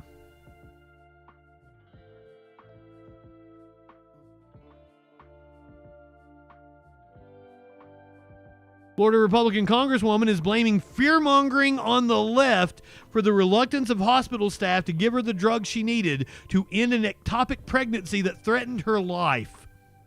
Kat Cammack went to the emergency room in May of 2024, where it was estimated she was 5 weeks into an ectopic pregnancy. There was no heartbeat, and her life was at risk. Amazing how many of these stories have happened in just a couple of years. Doctors determined she needed a shot of methotrexate to help expel her pregnancy, but since Florida's 6-week abortion ban had just taken effect, medical staff were worried about losing their licenses or going to jail if they did. Cammack looked up the state law on her phone to show staff and even attempted to contact the governor's office. Hours later, doctors eventually agreed to give her the medication. Abortion rights activists say the law created problems. Florida regulators say ectopic pregnancies are not abortions and are exempt from restrictions. But Molly Duane with the Center for Reproductive Rights told the Wall Street Journal the law does not define ectopic pregnancy, which can be difficult to diagnose. Allison Haddock, the president of the American College of Emergency Physicians, told the outlet care in early pregnancy is a medically complicated space, and that doctors in abortion-restricted states worry whether their clinical judgment will stand should there be any prosecution. Cammack, who opposes abortion and co-chairs the House Pro-Life Caucus, told the Wall Street Journal she blames messaging from pro-choice groups for delaying her treatment, which is not banned under Florida's restrictive statutes, who have created fear of criminal charges. Over a year later, and once again pregnant and due to give birth soon, Cammack says the politics of the incident have stuck with her. It was absolute fear-mongering at its worst, Cammack told the publication, but acknowledged that abortion rights groups might interpret her experience differently and blame Republican-led restrictive anti-abortion laws for the issue.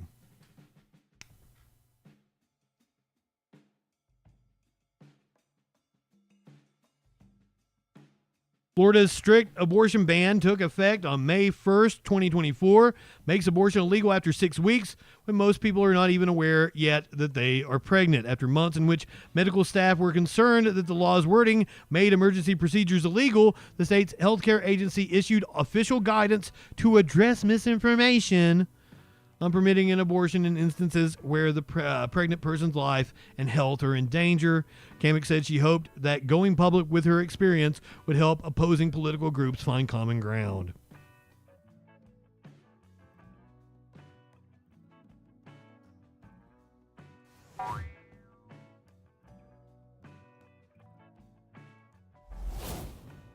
How many fucking I told you so's with this administration?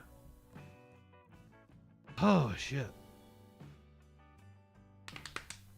Are you ready for this one? We're keeping it in Florida.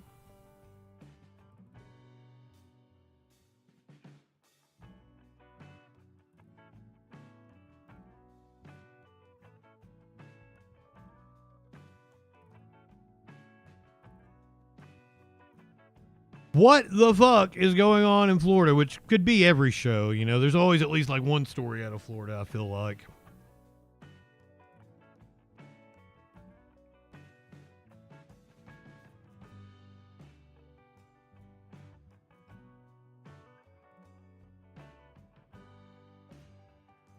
A Trump-appointed judge gave a Jew-hating neo-Nazi a coveted academic prize. Prior to his suspension, Preston Damsky won an award for his paper arguing against voting rights for non-whites.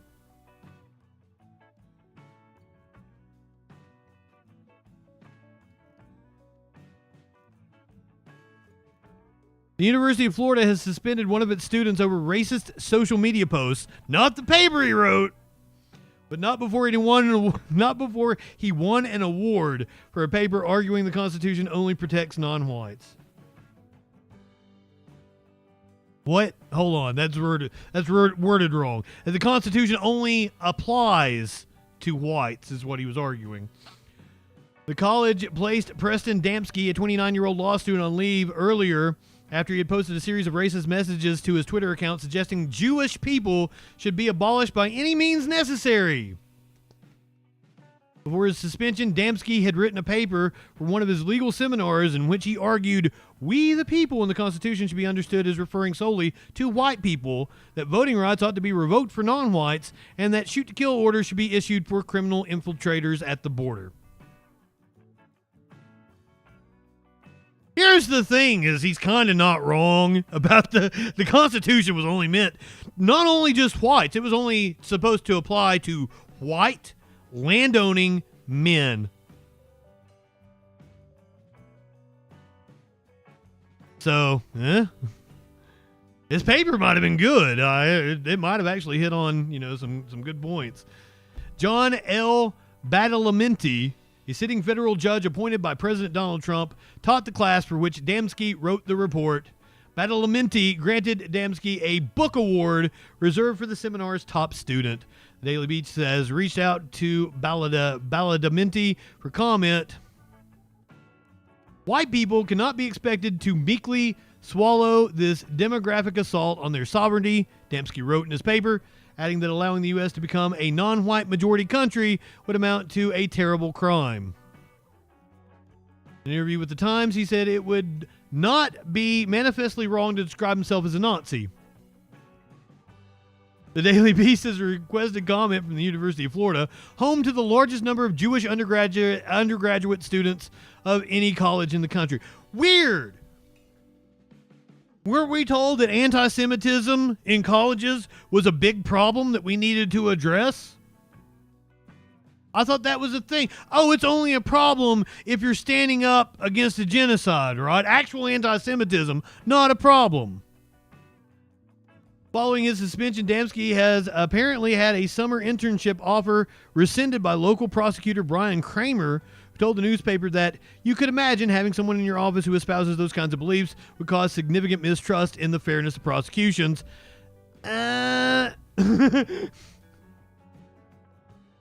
Damsky's views had reportedly been a source of concern among fellow students and some faculty members before his suspension, prompting internal discussions about the limits of free speech on campus amid the rise in hate speech and political violence that has accompanied the second Trump administration.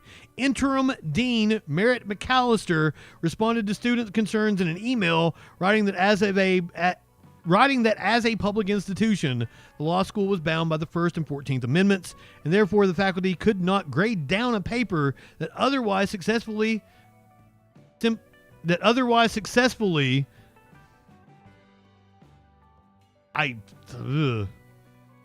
because they disagree with the ideas the paper advances.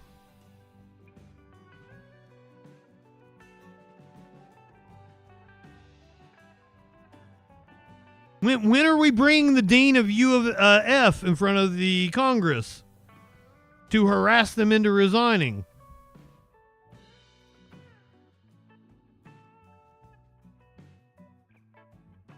This is another one of those that I wanted to do like last week, but fuck.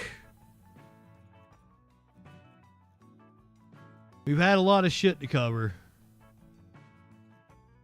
Oh, I didn't realize this was this long.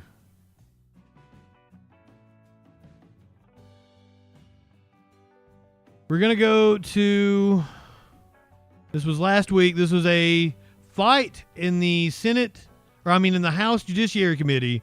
Representative Pramila Jayapal, the head of the Progressive Caucus, fantastic representative, got into it with Representative Harriet Hagman of Wyoming. This was over the ban on trans health care for kids that is apparently cooking in the big, beautiful bill. Gentlelady from Washington is recognized. Mr. Chairman, I have an amendment at the desk. Clerk will report the amendment. Point of order reserved by the gentleman from Arizona. Amendment to Once again, I need to take the opportunity to remind everybody that Jim Jordan covered up sexual abuse at Ohio State University while he was a wrestling coach. And the nature of a The substitute. amendment will be considered as read. The gentlelady from Washington is recognized to explain the amendment. Thank you, Mr. Chairman. This has been a bizarre conversation, and it's very difficult to engage with it if you're actually engaged in any kind of reality about what gender-affirming care is and who trans people are. And we've had all kinds of things be said here, words be used. Republicans are bringing yet another despicable bill that attacks the transgender community. And the gentlelady who introduced the bill is calling practices barbaric, but she can't tell us even where the definition she introduced came from. What is barbaric is this legislation. What is barbaric is targeting trans kids in this country who are not doing you any harm. Show me a trans kid who's doing you harm. And then tell me how many of you are parents that would do anything that you could to protect your kids and to make sure that they didn't commit suicide, that they were actually able to engage in the world in a healthy way. Tell me what you wouldn't do for your children. Because when you introduce legislation like this, it is not only stupid legislation, it is cruel, it is mean, and it interferes with your own conservative principles. You really want to take away the ability to allow parents to make decisions about their own kids' medical situation with their doctor? That's what Republicans want to do? Now, I know we're all inconsistent in different ways. And yes, thank you for Pramila Jayapal for standing up for our trans homies. Unlike Sarah McBride, who I've been very disappointed in, who is the first elected trans representative now, I understand she is probably under immense pressure being the first trans representative elected, but she doesn't seem to have any fight in her. It's absurd. People on that side who have been consistent on issues of debt and deficit. Both of us on either side of the aisle have taken up issues of privacy. This is a giant inconsistency in the Republican Party right now. You are supposed to be the party of limited government that doesn't get in the way of parents making decisions for their own kids. Remember parental rights? Remember individual rights? But that's not what you're doing. And don't just take it from me. Yep. In 2018, when the anti-trans political attacks were beginning, Barbara Comstock, who is a Virginia Republican who served in Congress, many of us knew her, said, quote, "It opens a Pandora's box when you don't allow the parents and the doctors to make this decision." Who are you to get in the way of a parent making a decision about their own kid's health? And you know, when you talk about, I wrote some things down as you were talking because this whole thing is ridiculous. You want to talk about the industrial medical complex? Yeah, politicians from Delaware, not historically let's talk about that. Why don't we go good for leftist causes. Private insurance companies that have taken over healthcare and made 1 in 3 Americans have medical debt.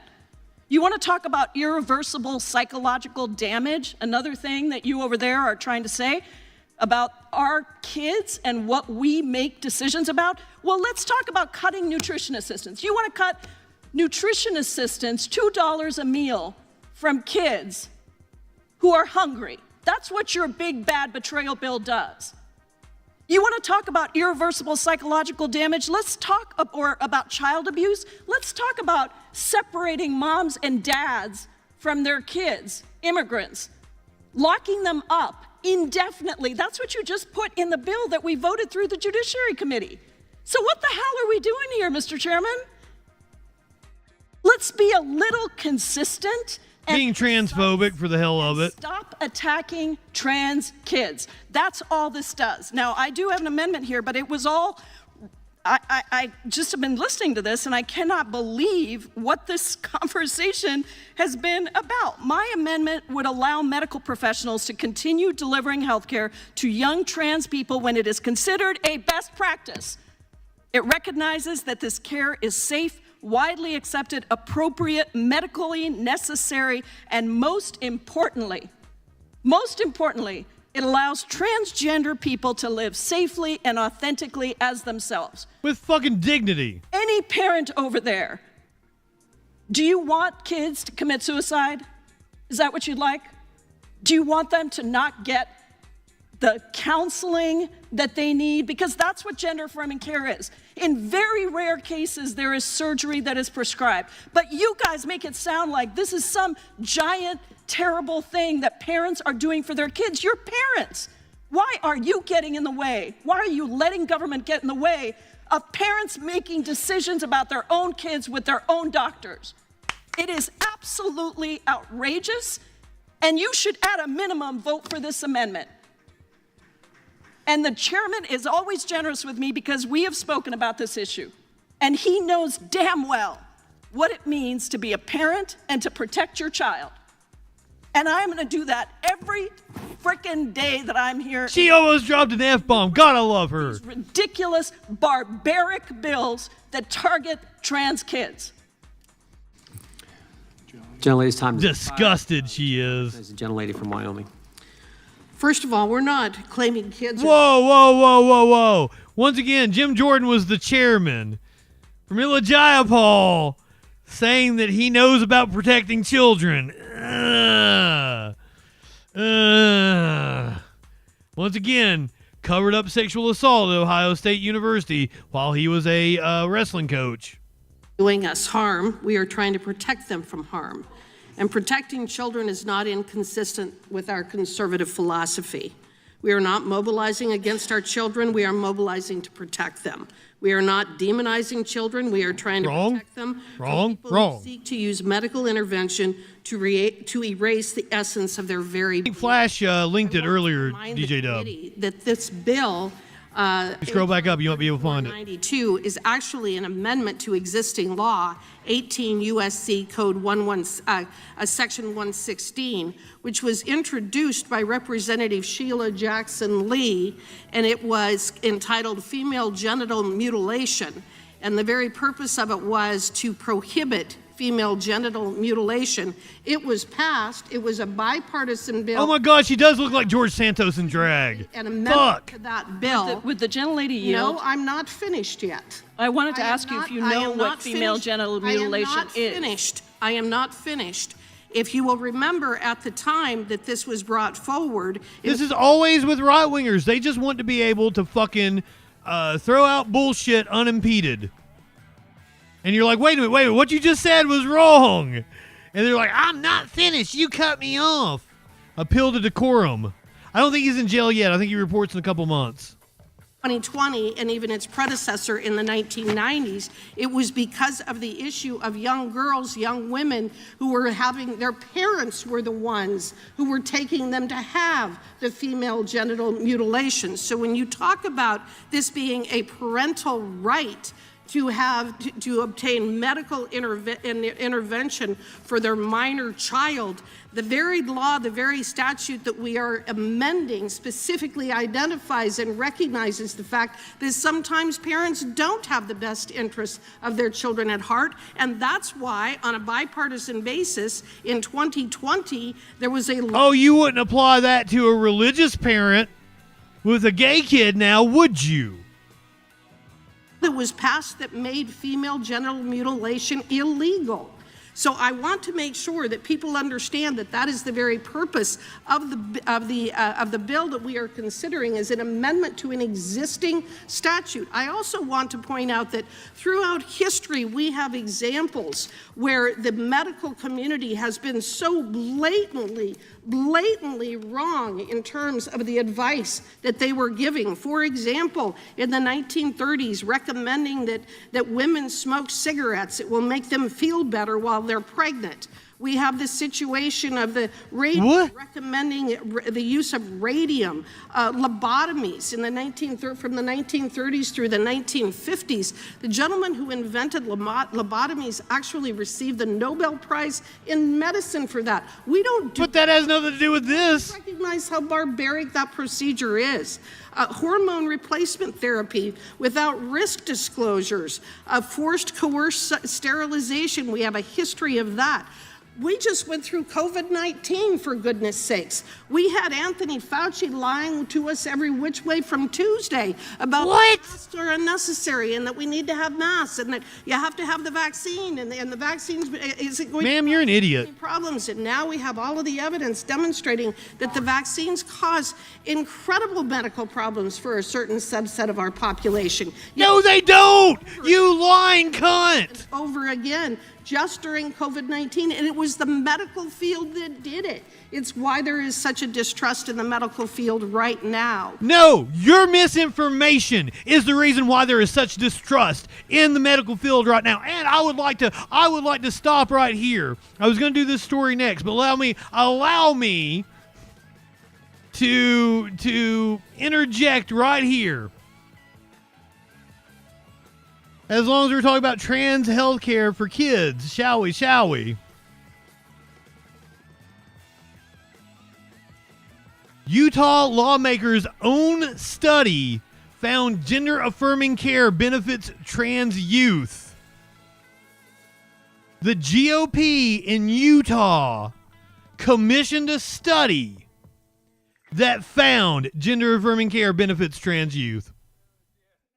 The study was commissioned under the 2023 law that prohibited gender-affirming care for minors. Utah's ban on gender-affirming care for transgender youth was meant to be a moratorium, giving lawmakers the chance to reevaluate the policy once experts reviewed research on the impacts of treatment.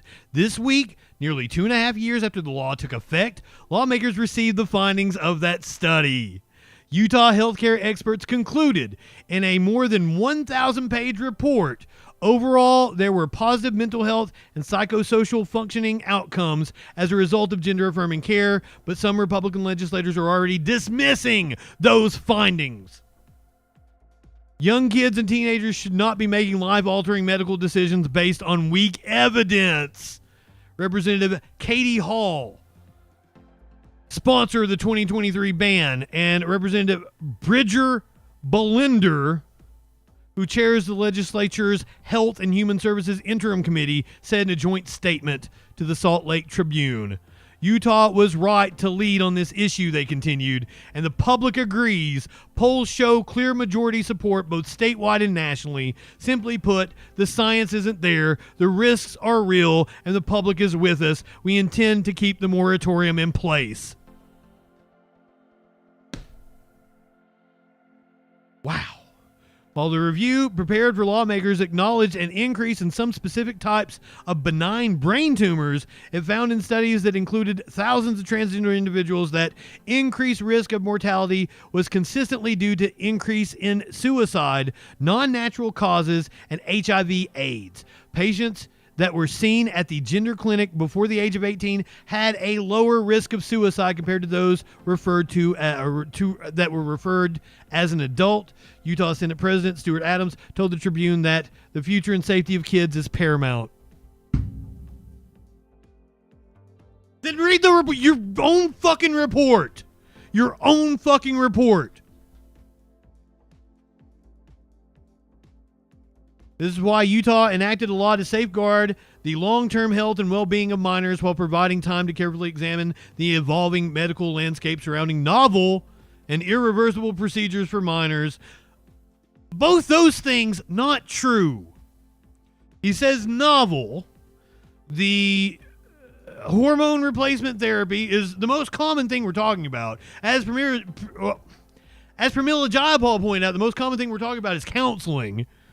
If there is medical intervention, the most common is hormone replacement, which is entirely reversible. This is not novel, has been around for decades. Cis children get it all the time.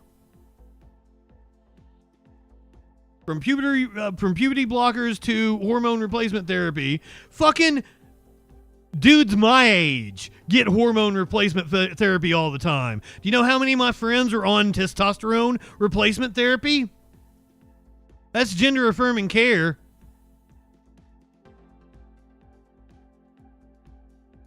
Half of the manosphere is on HRT.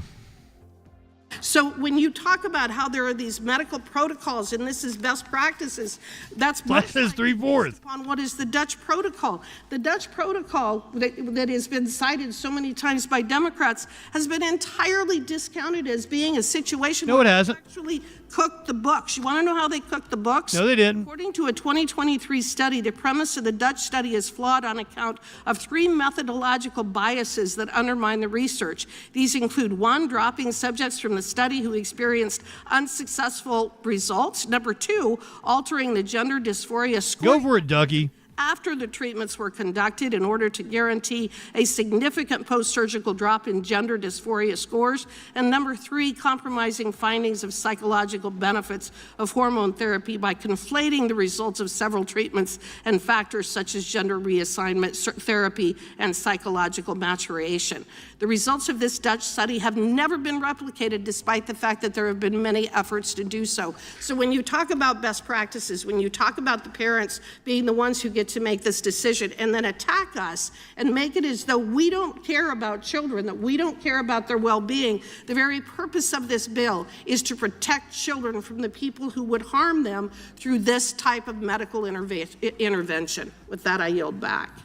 Mr. Chairman. The lady yields back. The ranking member is recognized to speak on the amendment. Thank you kindly. I rise to oppose the amendment. The gentlelady from Wyoming, I'm afraid, makes a series of arguments. We're on Jayapal. You're supporting the Jayapal. Oh, we're still on the Jayapal amendment. I support very strongly the Jayapal amendment. Thank you, Raskin. You had me worried there for a second. For offering such an eloquent defense of it. But in answer to the criticism from the gentlelady from Wyoming, she makes a series of arguments that completely contradict her own position. She says, for example, that there have been all kinds of changes in our understanding of vaccines, which sounds like it would be an argument against having a national compulsory mandatory vaccine for everybody in the country, which of course we didn't have during COVID-19. But the logic of what she's doing today would lead us precisely to that, because it would say, let's let the federal government decide for everybody. If you don't want your kids to have the COVID-19 vaccine, too bad for you. The federal government now has the power to do it and is invited to do it, because I think they should. That the United States House of Representatives and Marjorie Taylor Greene love your children more than you do. They are going to make decisions in the best interest of your child that you wouldn't make for yourself. We're going to leave it up to Marjorie Taylor Greene to do it, and that's just absolutely appalling. And so the gentlelady protests that they care about the kids more than those who would do them harm. I wonder who she's referring to. You're right, DJ Dub. Hypocrisy baiting doesn't work. None of this happens because they feel no shame. You can't call them out on hypocrisy because they fucking feel no shame whatsoever. They can't feel embarrassment. If right-wingers could feel embarrassment, then hypocrisy shaming them might work. Parents. In pretty much every state I'm aware of, I stand to be corrected if there's some state that gives it to some third-party body, but I think it's the parents who decide.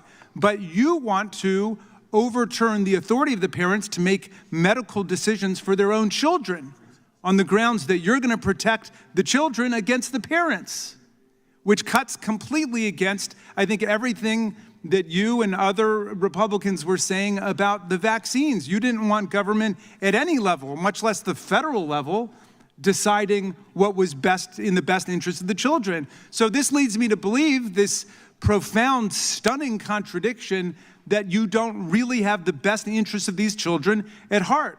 I'm much more close to what Ms. Jayapal has suggested in her amendment, which is we operate on the principle that parents are going to be acting in the best interest of the children. In fact, that's the standard in any family courtroom in the country when it comes to an award of custody. What's in the best interest of the children? And it's going to be one parent or the other, except in the most extreme and extraordinary case, right? So now Ms. Jayapal says, let the parents trust the doctors. The families that go through this question go right to the doctors and physicians and the psychiatrists to find out what is the best evidence available about what's going on. And now we take what is undoubtedly an extremely difficult situation, as all family medical situations are, and we compound it with the intrusion of the federal government for totally exploitative partisan purposes.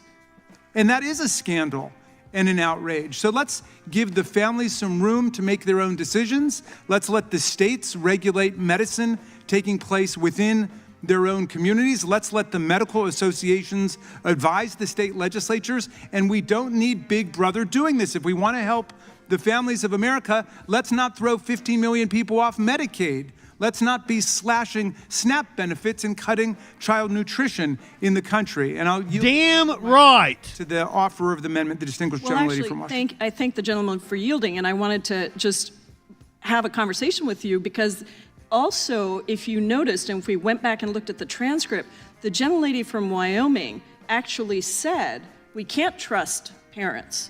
In your comments, you said parents make decisions that are wrong for the kids. So I feel like you kind of answered the question for me about whether or not we should trust parents. And all of a sudden, the Republican Party, that was the party of saying limited government, we don't want you telling us what to do as parents, all of a sudden now, you are saying that you don't trust the parents.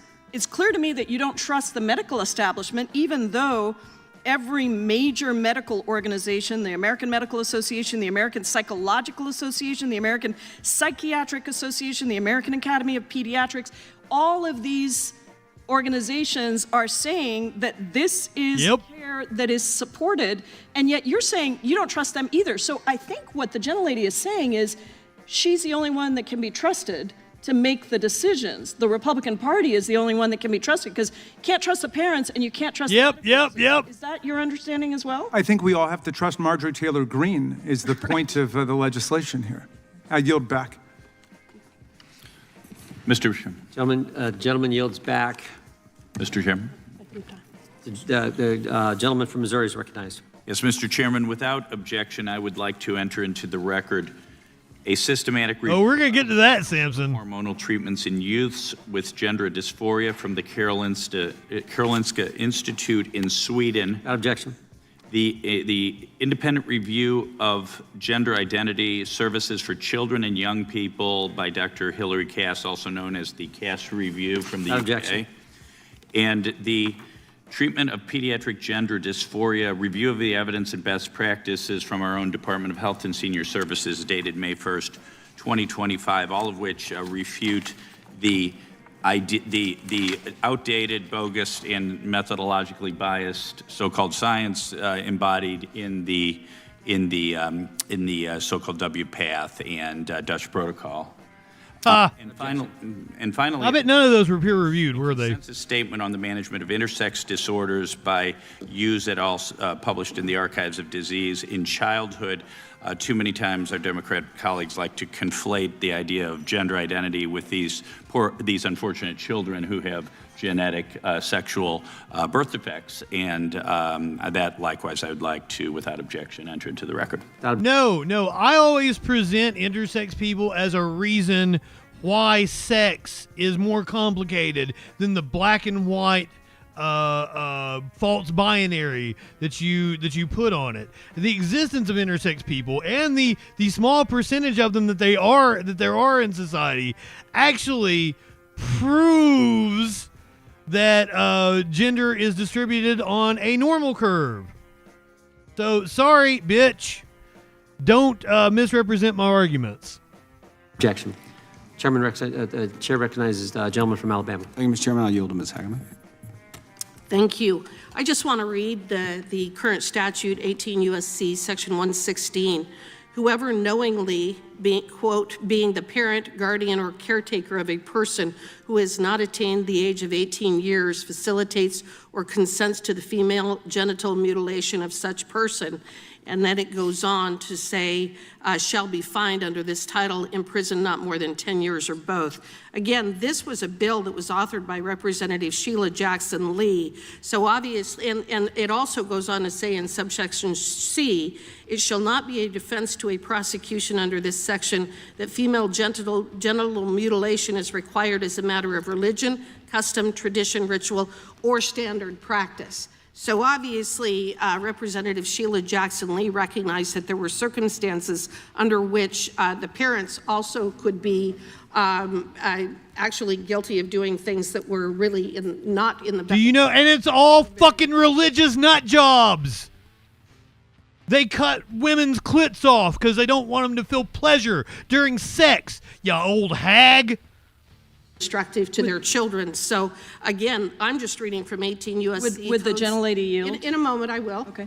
Agreed, Julie. Section 116, Representative Lee obviously recognized that there were circumstances where it was actually not only did she not trust the parents, she thought that they ought to be prosecuted for having their child doing female genital mutilation on their children.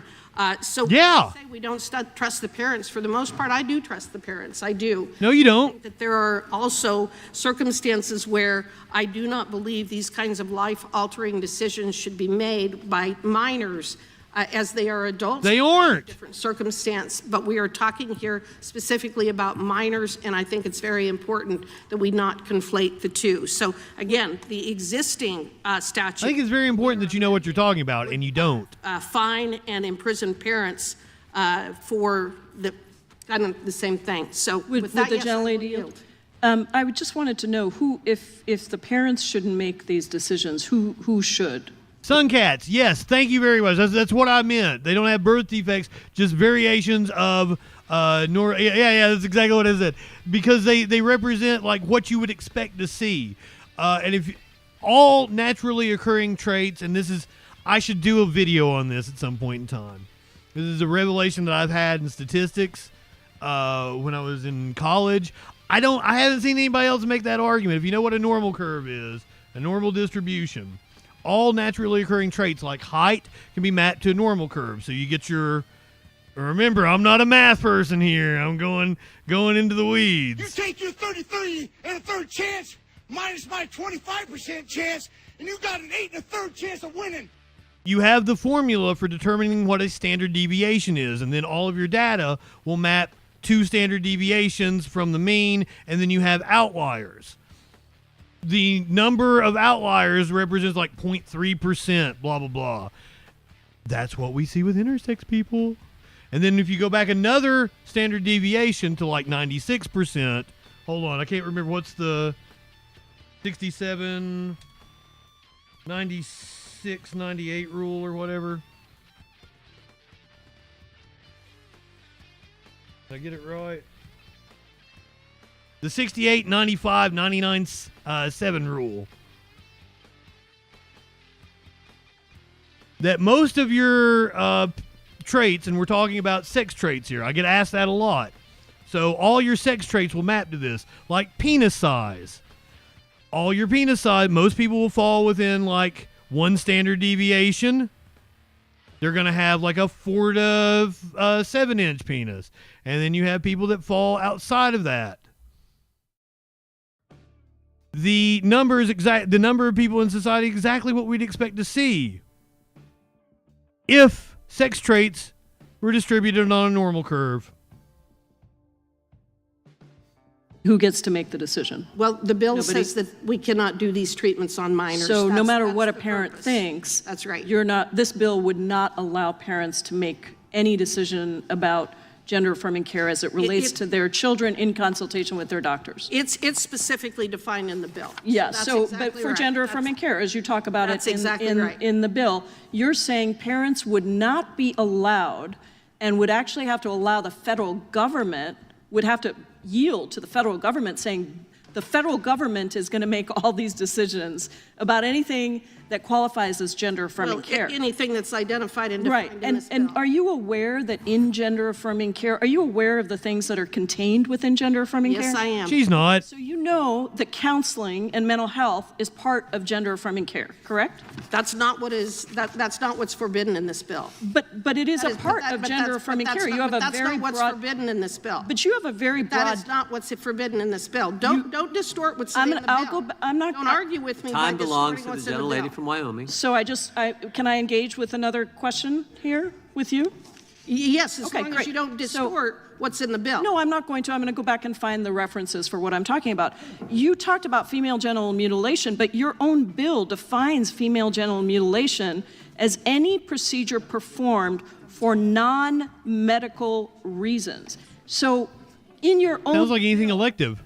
you are recognizing that medical procedures are not contained within the definition of female genital mutilation. And yet now you're expanding that definition. And I gotta say, if Sheila Jackson Lee were here, she'd tear you a new asshole. I don't know how to recreate how she would be. I think she's probably rolling in her grave right now. God rest her soul. Well, you know, because she's not she here. was What I'm talking doing is about She was a firebrand. specific. I'm And- just going on what she wrote. But your own bill makes the distinction of what female genital mutilation is, and it doesn't apply to this. So It's called, I yield back. the bill here is very clearly genital and bodily mutilation of a minor, chemical castration of a minor. That is what is prohibited by this bill. That's what's Okay. prohibited. So you can't bring in So no circumcision. things and pretend that they're in this bill because they're not. That's what's in this bill. That's what this the bill gentlelady Or did it just say female genital a mutilation? lot of things that are not contained in any medical definitions and assessments. In fact, you introduced definitions that we're not even sure where those came from. I yield. If the time is done. Gentlelady yields back. Gentleman from Alabama yields back. Question occurs. Gentlelady from Vermont.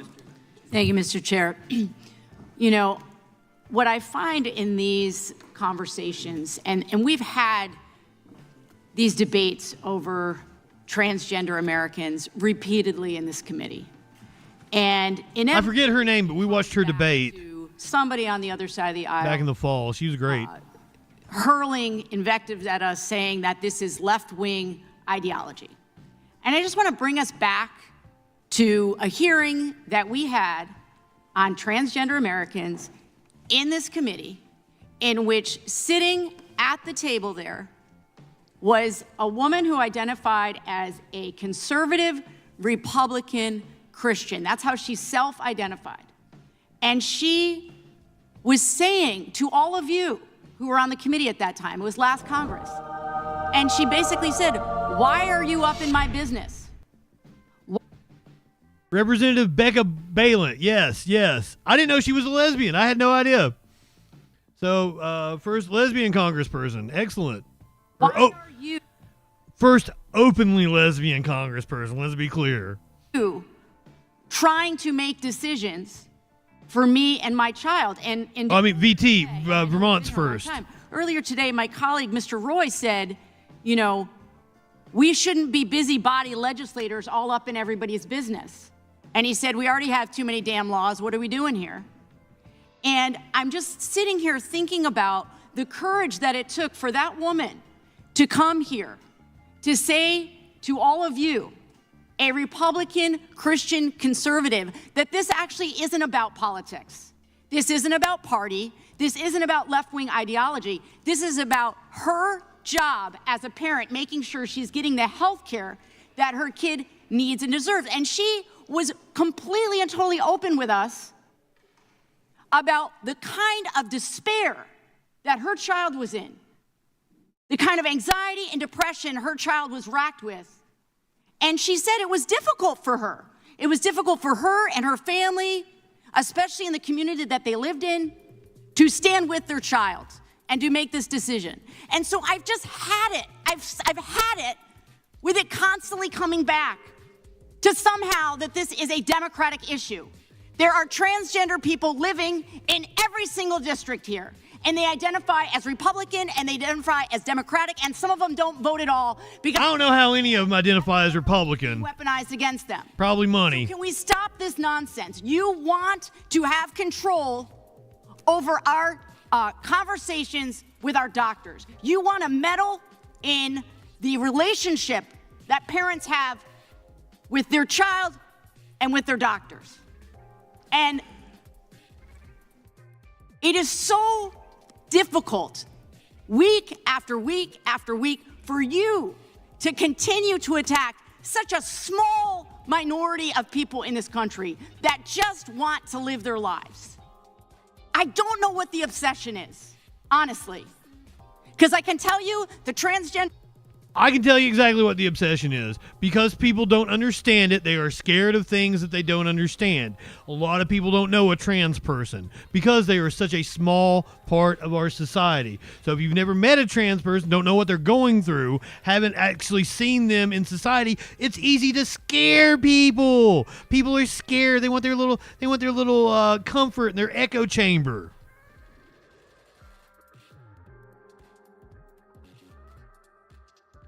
I told you to sit down, Michael Whitehouse. I would love for you to speak on this. Give me a call, 917-830-4359, or hop in the Discord.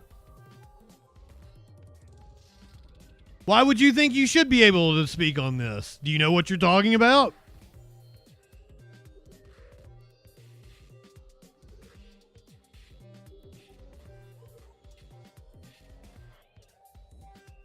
I'd love to talk to you about it.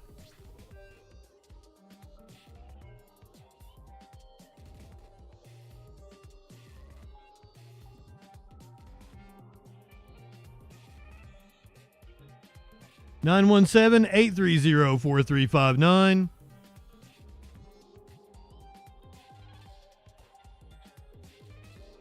Why? Because he's on YouTube? Yeah, you need to sit the fuck down. I probably told you that you need to sit the fuck down because you don't know what you're talking about. Not that you were a man.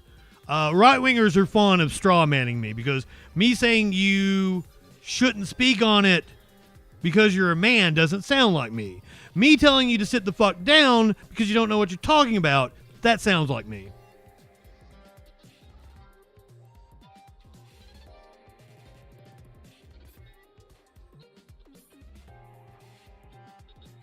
Oh my God, Smokey. Yeah, well, get it. Go on.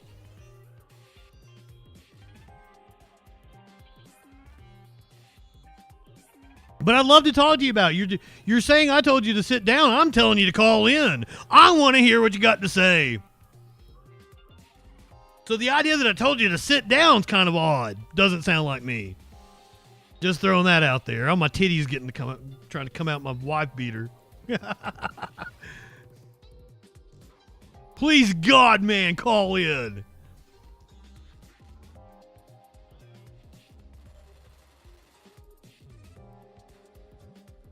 I've got a fly over here and Smokey's going nuts.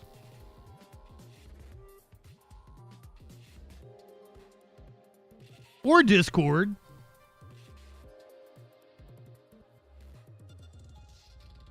How am I gaslighting you? The fuck? Do you know what gaslighting means? Jesus Christ. You're not a serious person. Back to what we were talking about. There are people in my district, they don't want your help, member from Wyoming. They don't want your help. And their parents sure as hell do not want your help.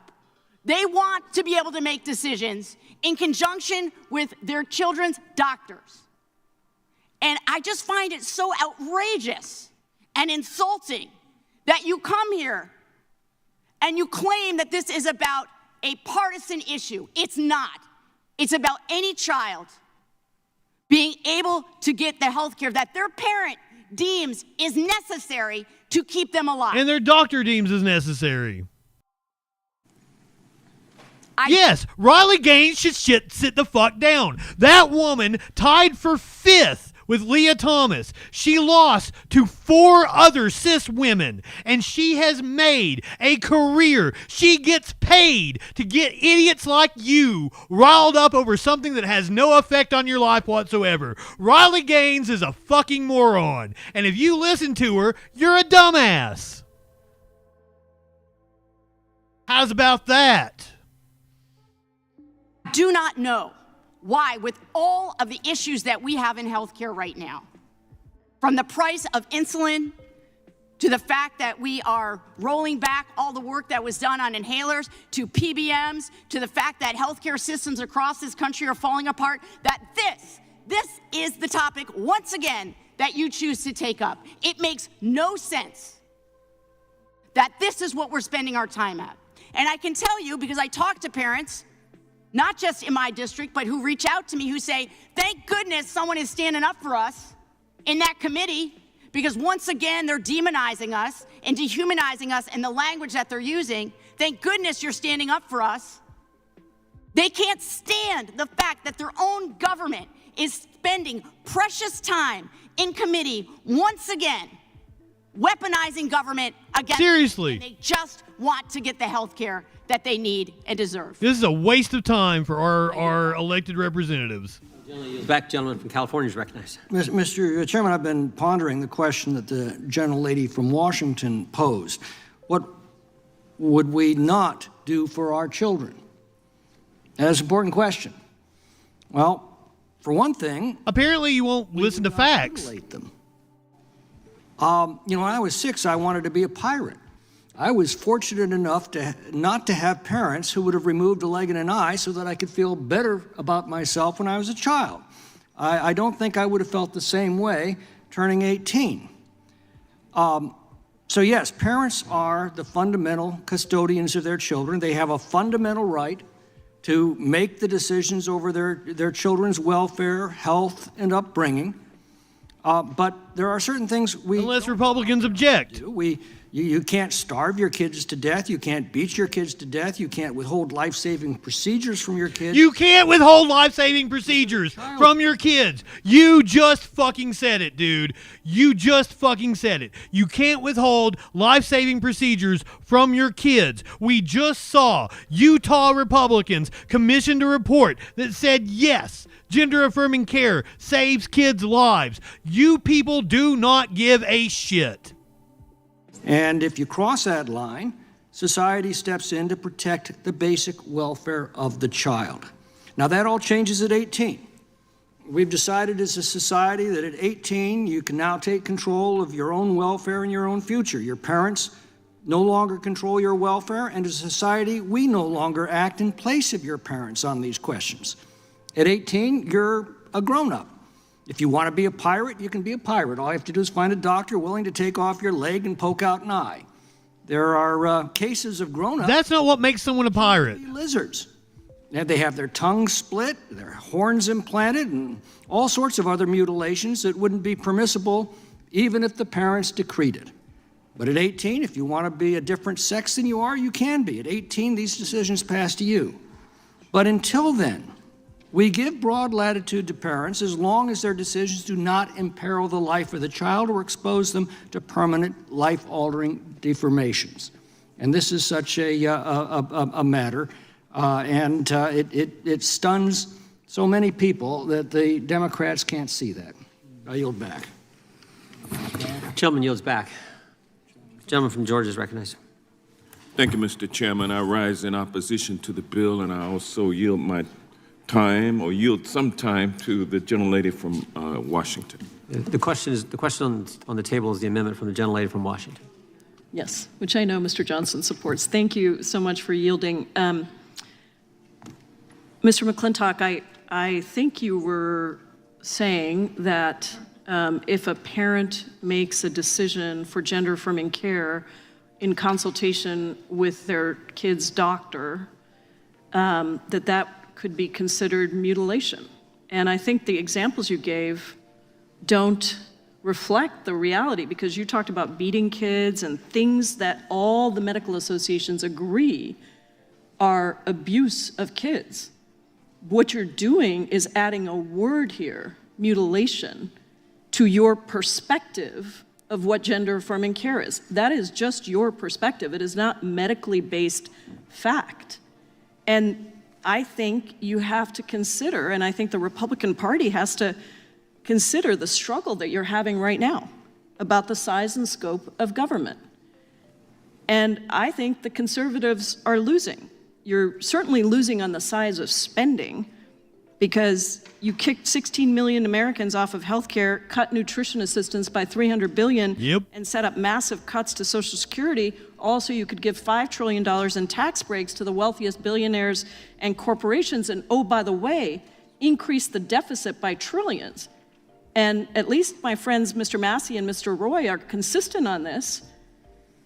But with this bill, you're really in very dangerous territory, because the party that believes in individual rights and parental rights wants big government to get right in there between a parent and their child's doctor and assign words that have no medical basis to procedures that you simply don't like. You don't like them. You don't want them for your kids. I get that. Listen, this was all pretty neutral. Oh no, I'm sure they don't give a fuck if you suggest it on use with a cis kid. Puberty blocker for what is it, precarious puberty or whatever. Puberty blockers for that, I'm sure they don't give a shit. To me, when I first started to learn about it, for my own family's personal reasons, and there was a lot to learn, and I would say to all the Americans out there, I empathize with something that is new and that Republicans are just doing everything they can to scare you. And so talk to people, read actual studies, don't listen to them. Like, go and research what gender-affirming care is. Find out that, first of all, it includes lots of things, and they are all care that has been approved by major medical organizations. And understand that surgery is a very tiny piece of it. That's what we spent most of this time talking about on this committee. But at the core, this is a cruel, cruel campaign of misinformation, of fear-mongering, of distorting what healthcare looks like for a population that is less than 1/2 of 1% of all Americans. Yep. That's what we've spent this whole time talking about. And so I want to go back.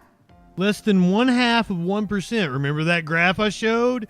Remember when I was talking about the 67, 95, 99-7 rule? To what my amendment would do.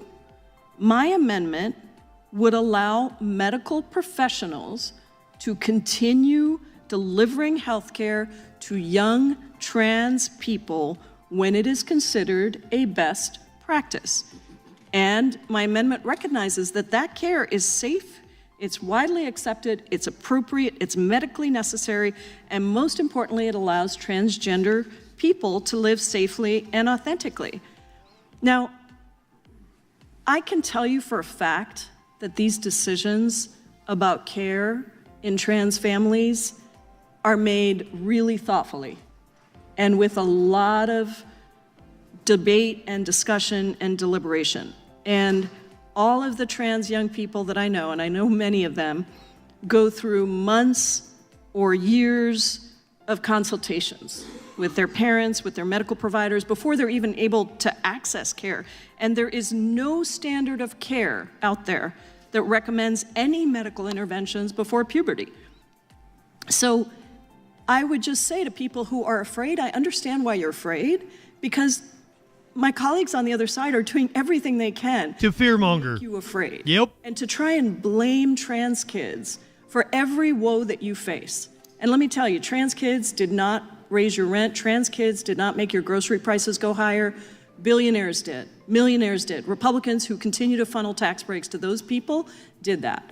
So just leave our kids alone and let parents make the decisions that they need to make about their kids' health care with their doctors, by themselves, without big government making those decisions for them. I yield back. Gentlelady yields back. The question occurs on the amendment offered by the gentlelady from Washington. All those in favor will say aye. Seems pretty simple, doesn't it? Opposed, no. No. In opinion of the chair, the noes have it, and the amendment is not adopted. Of course. Can we have a recorded vote, please, Mr. Recorded vote being requested. The clerk will call the roll. The Republicans have the No. Mr. Isley. majority. Mr. Biggs. Mr. Biggs votes no. Mr. McClintock. Mr. McClintock votes no. Mr. Tiffany. Mr. Massey. Mr. Massey votes no. Mr. Roy. Michael, you're not coming in here with facts. You've been propagandized by right-wing fucking idiocy.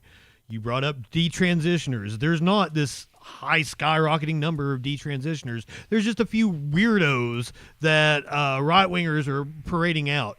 If you look up the numbers, the regret rate of any kind of trans or gender assignment surgery is less than 4%. It's one of the lowest regret rates of it. Knee surgery has a higher regret rate. People that have knee surgery, that need knee surgery, regret it more than trans people regret their surgeries. On top of that, if you go look at research on detransitioners, they all say they went back because of bullying from people like you. Literally, that's what they cite, that society didn't accept them and that they felt like it was easier to go back into the closet. I am begging people like you to stop having opinions on shit you don't know anything about. Begging you. Begging you.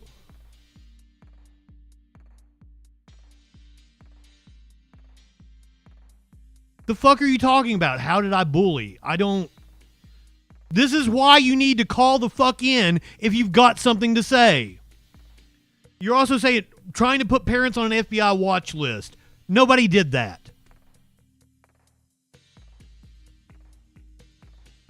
Like, that's just made up nonsense.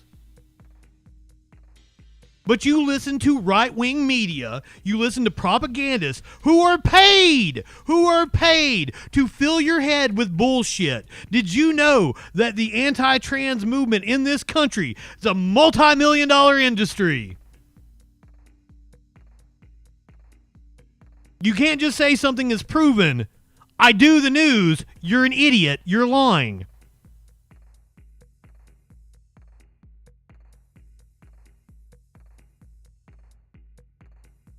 So if you want to keep running your cocksucker, you need to call in. I don't know who you are. I don't know when you've had an interaction with me before. I'm positive I told you to sit the fuck down because you didn't know what you were talking about, because you've proven that in the chat. Now, I would love to have a discussion with you, and I'll be respectful. I won't call you names until you say something stupid. So come on, call in. Let's have a discussion. Are you a good faith actor, or are you just trying to... Because here's the thing, man. Like, are you open-minded? Are you trying to actually learn something? Or are you trying to take the propaganda you've been brainwashed by and trying to convince me when I know the topic way better than you?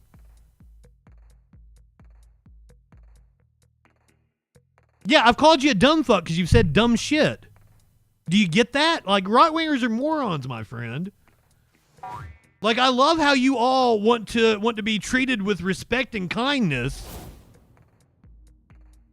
but you say the dumbest shit. Hey, Michael, there are at least a handful of trans people in my chat. They don't think you're a fucking ally.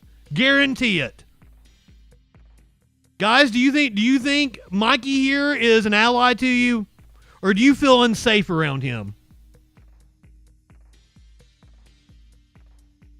Carla says not an ally.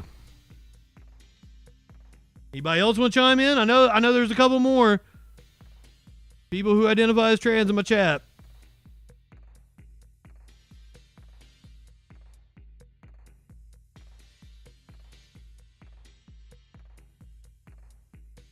So yeah, you coming in here and telling us you're an ally is just bullshit, my friend.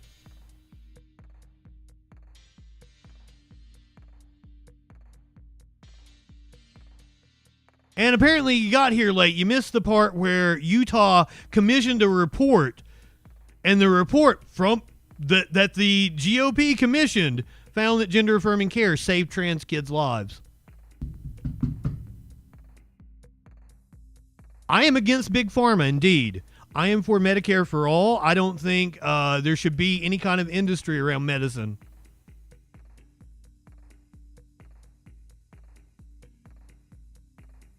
You're not against Big Pharma because you want to keep the capitalistic system that allows it to thrive.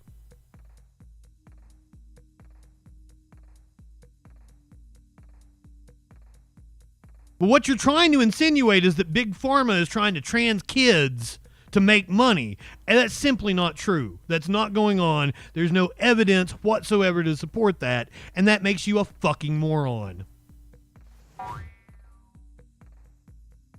Brother, I'm just going by what you're fucking saying in the chat, you dipshit. Call the fuck in. Tell me what you believe.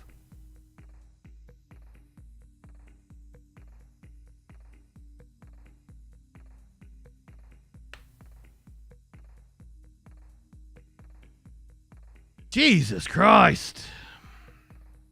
Biden wanted to put parents on the FBI watch list. Apologize for what?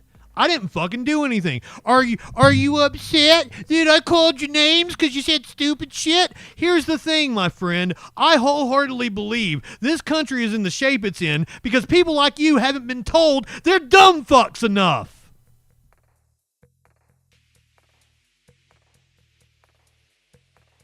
If more people got told they were dumb fucks for the dumb shit they said, we'd be so much better off.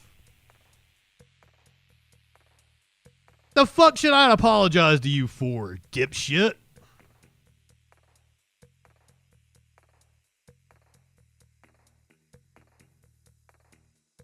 But hey. I don't want to be accused of being biased. It's Pride Month. I got the Pride logo. I got the Pride wallpaper and everything. I've got my Pride bracelet on. Love the LGBTQ community because, like, they're so much cooler than you guys. Fucking weird religious fanatics are so goddamn stupid. But I don't want to be accused of being biased. I want to show that I cover everything here. So we're going to cover the Hetero Awesome Fest. It was held in Boise, Idaho. A Boise Bars Hetero Awesome Fest was a straight... I see what they did there. Was a straight up flop. The highlight of the event was a musician, Daniel Harnrick, taking the stage to perform a pro-trans protest song.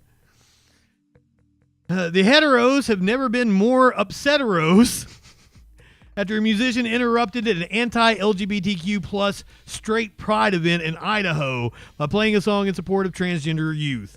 Boise, Idaho hosted the Hetero Awesome Festival on June 20th and 21st, a two-day event created by area bar owner Mike Fitzpatrick, who has accused LGBTQ plus people of pushing a transsexual agenda on children. And whose website denounces discussions like trans fantasies and LGBTQ plus extremism. If somebody says that kind of shit, that is a closeted gay person.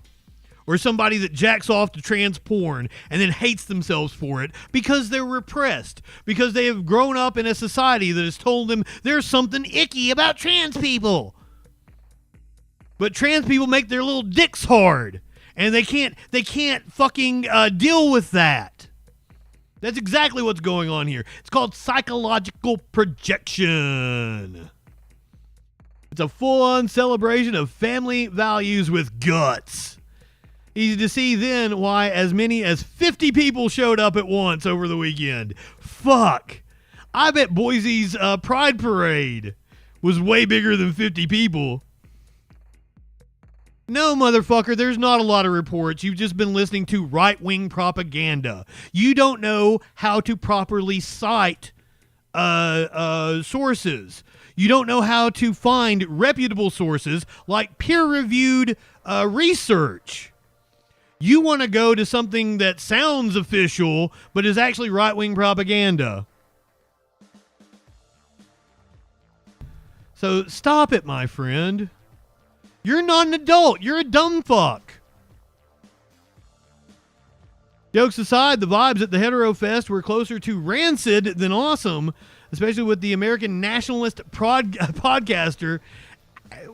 Kind of funny you get like a white nationalist in an anti-LGBTQ event. Strange how that happens, right? At one point during Saturday's lineup, musician Daniel Hamrick, who also performs at Idaho Renaissance Festivals as Archer Flynn, was officially welcomed to the stage to perform.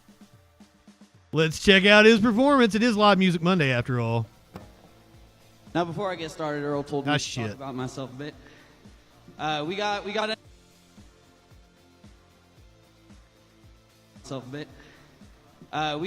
any veterans out here today? Got a handful of veterans. All right. I don't know if I'm supposed to wear bits of my uniform when I'm not in uniform, but as a former Army Ranger, I thought I might wear my little tambourine here today. It's kind of special to me, so I figured I'd have it with me for this little performance. Charlie? At the Hetero Awesome Fest. Fantastic. Everybody, give it up for my buddy Charlie here. A little something special just for this performance.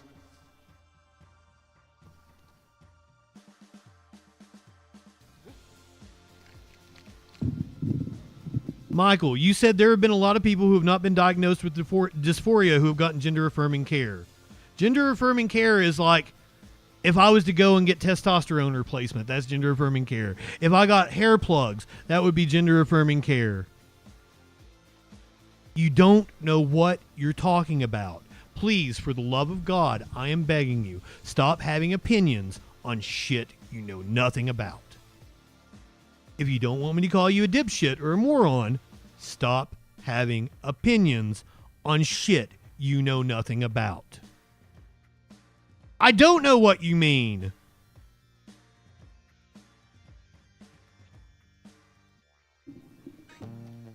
Literally not cherry picking. You're an idiot. It's called Boy.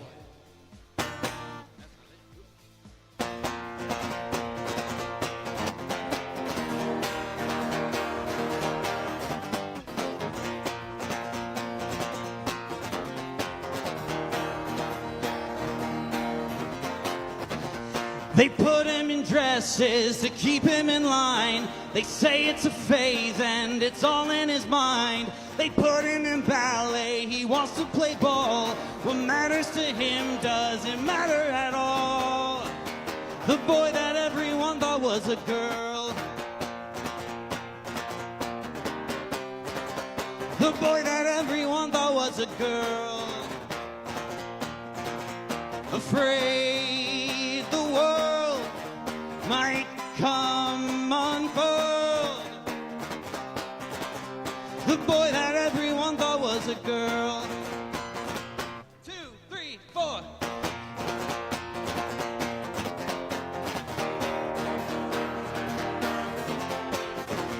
They grew out his hair, but he wanted it short. Put him in a skirt, now he's all out of sorts. It's not just aesthetics, it's down to his heart. They're breaking his will and he's breaking apart. The boy that everyone thought was a girl. The boy that everyone thought was a girl. Afraid to skew their ignorant view. The boy that everyone thought was a girl. This kid has got no chance, must stop the woke advance. Let teacher take a glance, what's in your underpants? Elephants taking pride in tranny suicide. When all the books are fried, we'll see how many died. Afraid of the news on his parents' TV. At church they... Is there another one? Is there two? Aw, I would like to have heard the rest of it. I'll see if I can dig that up for tomorrow.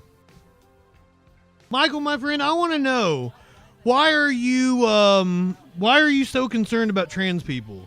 I care about this issue because I have trans people in my life that I love. and I see people attacking them, and it upsets me. Why the fuck do you care? I'm interested. How did you get, like, what motivates me politically as someone on the left is that I care about people. Like, my biggest issues are I want to see universal health care. I want to see police reform so that people aren't dying in the streets. I care about workers' rights. That's why I'm very pro-union. I'm for raising the minimum wage. I'm for us poor people getting a bigger piece of the pie. That's what motivates me politically. I'm dumbfounded by what motivates right-wingers. Other than hate. I can't see what it is other than hate. Like, right-wingers hate immigrants, so they want to ban them from the country. They want to deport them from the country. Right-wingers hate gay people, so they pass anti-LGBTQ laws to try to force our community back into the closet. So why in the world would you be so passionate about trans issues other than the fucking propaganda you watch told you to? Can you answer that question? Or are you even here anymore? T-minus, welcome in. I don't think it's not wanting their sons trans. I think they're turned on by trans people. Because let me tell you, trans girls are hot. I think they're turned on by trans people, and their repression causes them to lash out with hatred. Honestly. Fire resist. T-minus, welcome in. Also love that he said I had 3 viewers, but all the cool people are over on Twitch.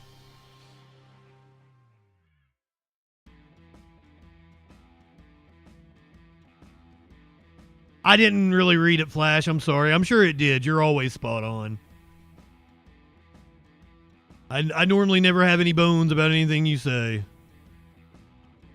Twitch does it better.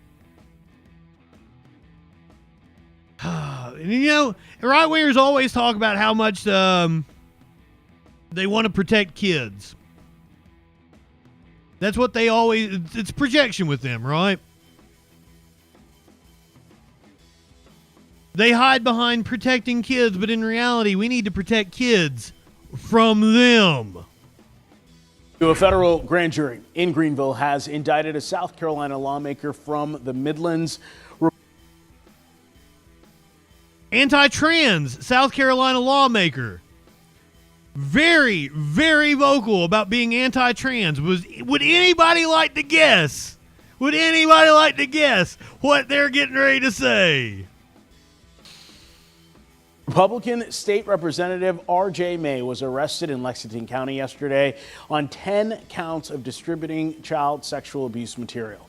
According to court documents, the National Center for Missing and Exploited Children received a cyber tip from the social messaging app Kik, flagging an account linked to May. If convicted, he could be sentenced to a maximum of 20 years. Maximum of 20 years! Representative May was a co-founder of the state's House Conservative SC Freedom Caucus. In a statement, the group condemned the Republicans, saying it, quote, stands firmly for the rule of law and the protection of children. Representative R.J. May has been expelled from our caucus, end quote. Both the group and the South Carolina Democratic Party chair, Crystal Spain, are calling for May's immediate resignation from the House. Spain says in part, quote, South Carolinians deserve leaders who uphold justice, not shield predators. They deserve accountability, not silence, end quote. Per state law, the House Speaker is required to suspend any state representative indicted for certain crimes immediately.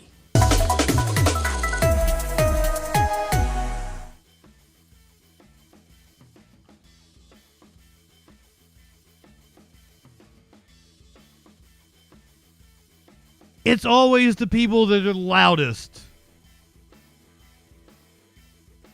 So, Michael, if you're still here, you can understand why I'm always skeptical about people like you. Not saying anything about you, but I'm always skeptical. When somebody tells me they're a Republican, I'm skeptical. When somebody tells me they're a Christian, I'm skeptical. If somebody tells me they're a preacher, holy shit, I think their hard drive should probably be looked at.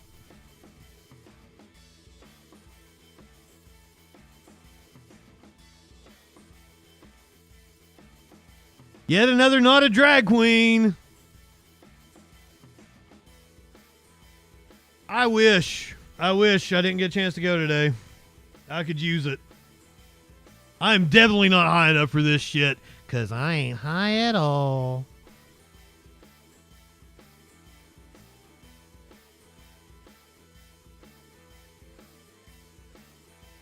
Raw? No, I don't want to look at it. I think it should be investigated. I know, it's sad, meatcakes. I know, I do it to myself. I didn't sleep last night, probably because I was DTing, because I am absolutely addicted to marijuana. You get physically addicted. Now, when I say DT, it just means like a headache and like you feel like, yucky. It's not like coming off of other drugs. But that's probably what I was going through last night, and I couldn't sleep.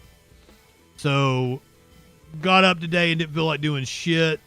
Definitely didn't feel like walking across town in over 90-degree weather.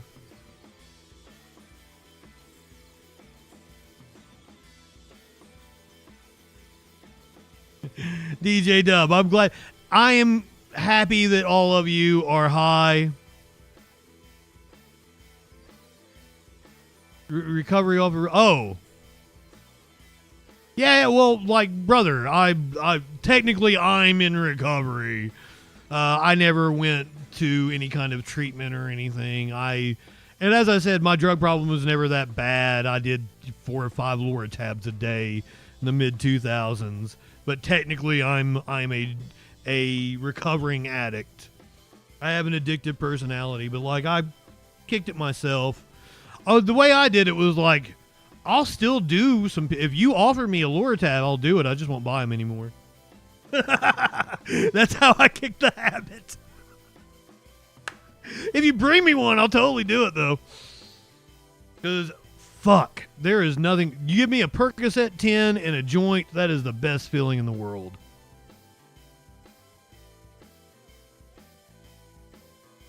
But I also like hard drugs. I did mushrooms several times this year. Other than hallucinogens, I probably haven't done a hard drug in 7 or 8 years. California Stover is a nice way to be. But I mean, I'll do some shrooms. I'll do some. I hooked up with a dude a few years ago, and he offered me coke, and I turned it down.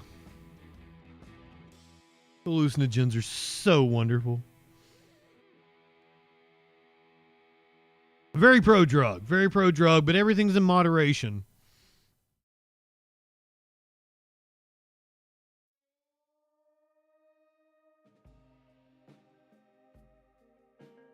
Wow, DJ Dub. Except for the Target headquarters having the rainbow lights. Insane. I think Target made a bad move. They made a bad calculation on that one, didn't they? Like, when the backlash came out about Target a couple years ago, what was it? They were accusing them of being satanic or something. All the right-wing rappers and shit were making songs, and I think I said it at the time, like, does Target think right-wingers shop at Target?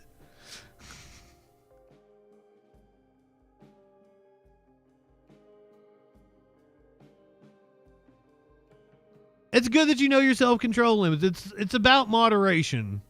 I feel everything is good in moderation. You just have to have discipline. I understand if you don't have discipline, then not putting yourself in a situation where you're around things. If you know yourself well enough to know that you have no discipline, fucking fantastic. I had one. It wasn't a cherry Coke I got the other day. It was orange cream Coke, and it was really good. I don't drink soda. This was like the first soda I'd had in a while. See, I'm proud of myself. I quit smoking. I haven't drank soda in goddamn 20 years. Everything is chemicals. Sorry, I had to go a little Tim Minchin on you. Okay, let's get through the news here. We're in the crime section. Let's get through the news so we can get to Live Music Monday and Rod Stewart.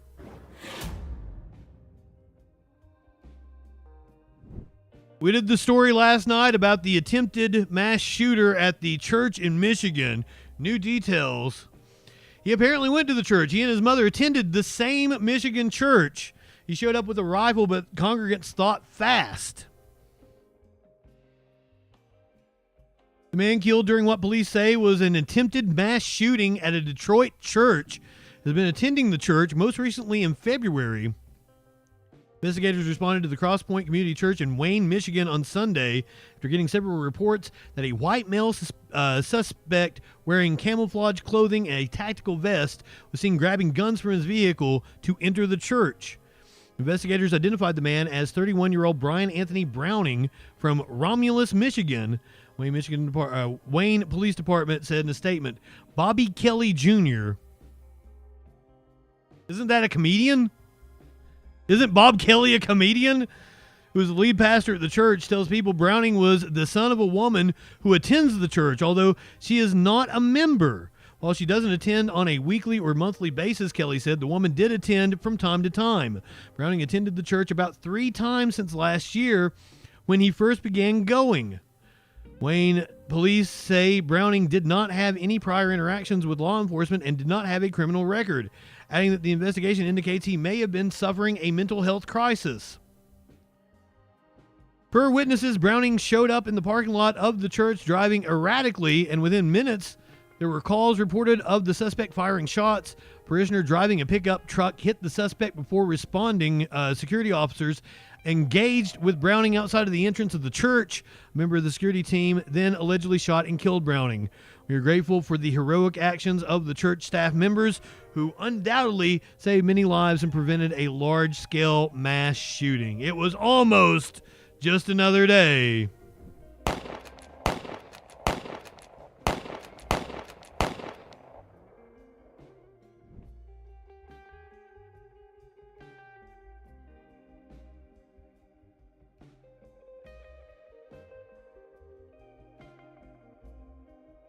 This will be a quick one. A woman accused of murdering her husband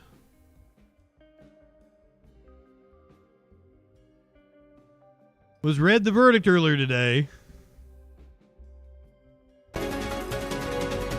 Breaking news, the wife of a prominent hairdresser who was stabbed to death at his Woodland Hills home in 2017 has just been sentenced to life in prison without the possibility of parole. Monica Simontelli was convicted in April of first-degree murder and conspiracy in relation to the death of her husband, Fabio. Investigators were able to trace the attack back to Monica and her lover, Robert Baker. Baker was sentenced to life in prison earlier this year after pleading no contest to the charges. Wait, did it show her reacting? That is hairdresser. Breaking news, the wife of a prominent hairdresser who was stabbed to death at his Woodland Hills home in 2017 has just been sentenced to life in prison without the possibility of parole. Monica Simontelli have your pet spayed or neutered in April of first-degree murder and conspiracy in relation to the death of her husband, Fabio. Investigators were able to trace the attack back to Monica and her lover, Robert Baker. Baker was sentenced to life in prison earlier this year after pleading no contest to the charges. Oh, Bob Baker. I thought you said Bob Barker. That's why I said have your pet spayed or neutered.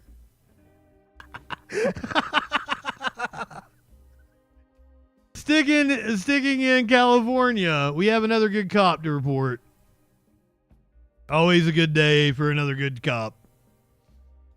Komradsky, welcome in. If you're new here, you may be wondering, what, good cop? Yeah, there's only one kind of good cop. There's only one good kind of cop. There we go. 2 people were killed in crashes on the 405 this morning. One of the victims, a veteran LAPD sergeant who was simply trying to help. Eyewitness News reporter Sid Garcia joins us live from the Sepulveda Pass with more on this really tragic story. Sid? First, let's talk about the Heart goes out to the other victims. Way on the far side there. That is the southbound 405 freeway. It is at a standstill. It is a crawl, and or a standstill, I should say. And the CHP telling us the southbound 405 through the Sepulveda Pass closed until further notice because of the investigation into that double fatal. One of the victims, an LAPD sergeant. It was around 9:30 this morning. Bet he caused it? Of LAPD officers, led by CHP officers to clear traffic, left the Ronald Reagan UCLA Medical Center this morning with the body of the fallen sergeant who was taken to the coroner's office in Boyle Heights. Oh no, totally joker off. What the Chief Jim McDonald. My friend, you're here at the Troll Patrol. I'm gonna make horrible jokes the entire fucking time. I wonder sometimes what's wrong with me.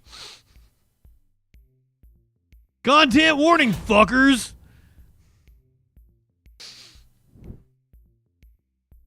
How about another one? You want another good cop? This was a retired cop. She apparently was a hoarder. Has been missing for 7 months. I wonder why they didn't try her home in the first place. A Glastonbury woman reported missing last summer was found dead in her home more than 8 months later. Police say her body was buried under piles of debris so deep they just couldn't find her after trying to search several times. Amanda Callahan's your reporter right now live in Glastonbury after talking with one of the woman's a former co-worker. Amanda? Well, Mark, Mary Notarangelo is a retired detective with the Bridgeport Police Department. She was last seen alive in June of last year, and in February, her body was uncovered by an excavator. The police chief here in Glastonbury told our partners at CT Insider these were some of the most deplorable conditions he has ever seen, but her friend wants her to be remembered as a devoted detective and an animal lover. A woman missing for more than 8 months turned up in her own home. This house on Tollgate Road described in the How in the world did they not go to her home when she was missing? police report obtained by Eyewitness News as one filled with floor-to-ceiling debris. The house belonged to 73-year-old Mary Notarangelo, who was last seen alive in June of 2024. In early July, a friend ordered a wellness check after he hadn't heard from her in weeks. Police attempted to enter but found there was no easy access, met with doors and windows completely blocked by items. According to the police report, the only way to move from room to room was climbing over the garbage that was often 6 feet tall or higher. The Glastonbury Fire Department was called in to assist along with the state police cadaver dog and a drone. But police still couldn't confirm if Notarangelo was inside due to the vast amounts of garbage that could be burying her. I called at least 50 times, if not more. Every time I thought of something about Mary that may be helpful. Hattie Steves met Notarangelo in 2002 when the two worked together at the Bridgeport Police Department. Notarangelo as a detective and Steves as a civilian employee. She said she last heard from her friend in May of last year, saddened to hear what happened. I knew she liked to spend money on things that she really didn't need, but just it caught her fancy.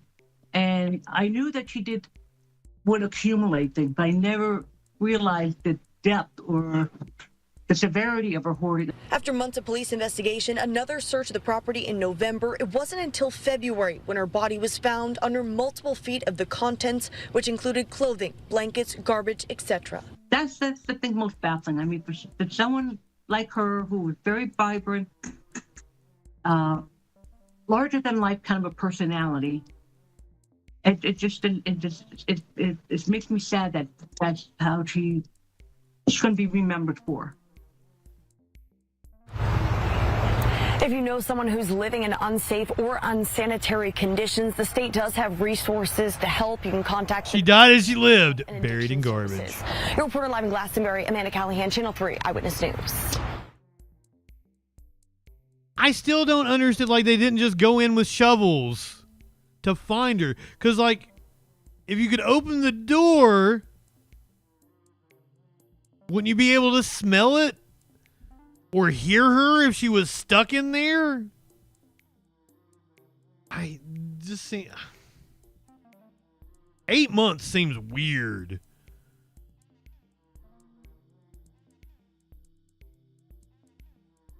And they said excavator, so did they tear down her house? They thought she was still missing?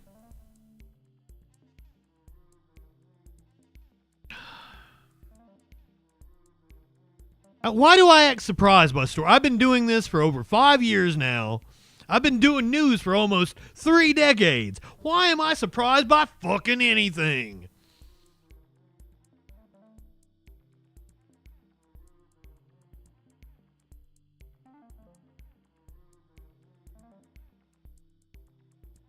I missed her mortgage payments and it got repossessed and then they tore it down.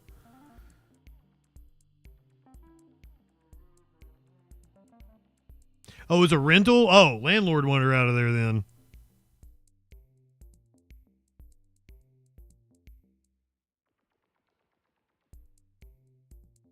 John Oliver last night did a whole piece on AI slop. Highly recommend it. As a content creator and a video editor by trade, I don't particularly like AI. I definitely don't like AI slop. And boy, are we living in a dystopia. The parents of a teen victim of AI sextortion speaking out. Sorry to hear what's going on. This teenager was the victim of a vicious sextortion plot that ended in him taking his own life with a gunshot. Elijah Heacock's parents say the high school sophomore was being blackmailed by an anonymous person who threatened to send AI-generated nude images to his friends and family if he didn't pay up. Our son did send them 50. Oh, shit. I've had that same email. I've asked him to call into the show. Literally giving him the number and said, call into the show and talk to me. Because, like, you can't sexploit me. What the fuck is going to come out about me that I'm going to care about? You see the shit I do on this show every night. You think you're going to blackmail me? Jesus. $50. They wanted 3,000. As soon as they got their money, they informed him that's not enough. Apparently they wanted blood, and they got it. Ann Mercogliano spoke to 16-year-old Elijah Heacock's parents, Shannon and John. Basically, they started a normal conversation with Eli. And you would not believe it was AI. Ended up with them threatening Eli with photos. The photos were graphic, weren't they? We're his parents. We know Eli, top to bottom. And the photos, we know that they were not real photos. They were AI generated. It doesn't matter if the photos are real or not. That's not the point of the scam. The point of the scam is to make the individual, in our case, our Eli, to feel scared, panicked. Sextortion cases are on the rise, targeting young people online. In 2000, how did I get targeted? 17-year-old Jordan DeMay was homecoming king and popular at his school in Michigan. He was a victim of sextortion and took his own life. A year earlier, so did 15-year-old Riley Basford in upstate Potsdam, New York. Shannon says she found her son's lifeless body in the laundry room. There's just no words that can express how much we miss him. Do you think anything could have saved your son? The problem is with this type of crime, Tried to keep it under wraps. Not days, not weeks, hours to find out that they're doing this to your children. This happened to us in 1 hour. A GoFundMe account has been set up to help the family for a... If I had gotten to talk to him, I could have gave him good advice. And if you or someone you know is thinking of harming themselves, you can call the Suicide and Crisis Lifeline with just 3 numbers, 988.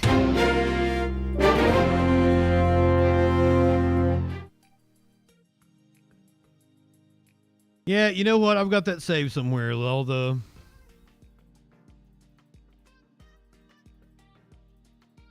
info for the suicide line. I should probably share that out. Where did I put it?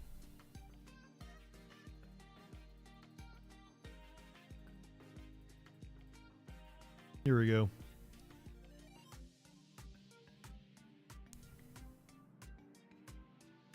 Smash, welcome in.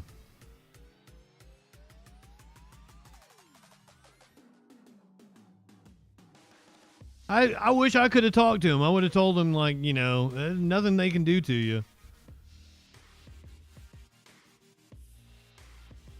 I would love if those people tried to fucking call in sometime.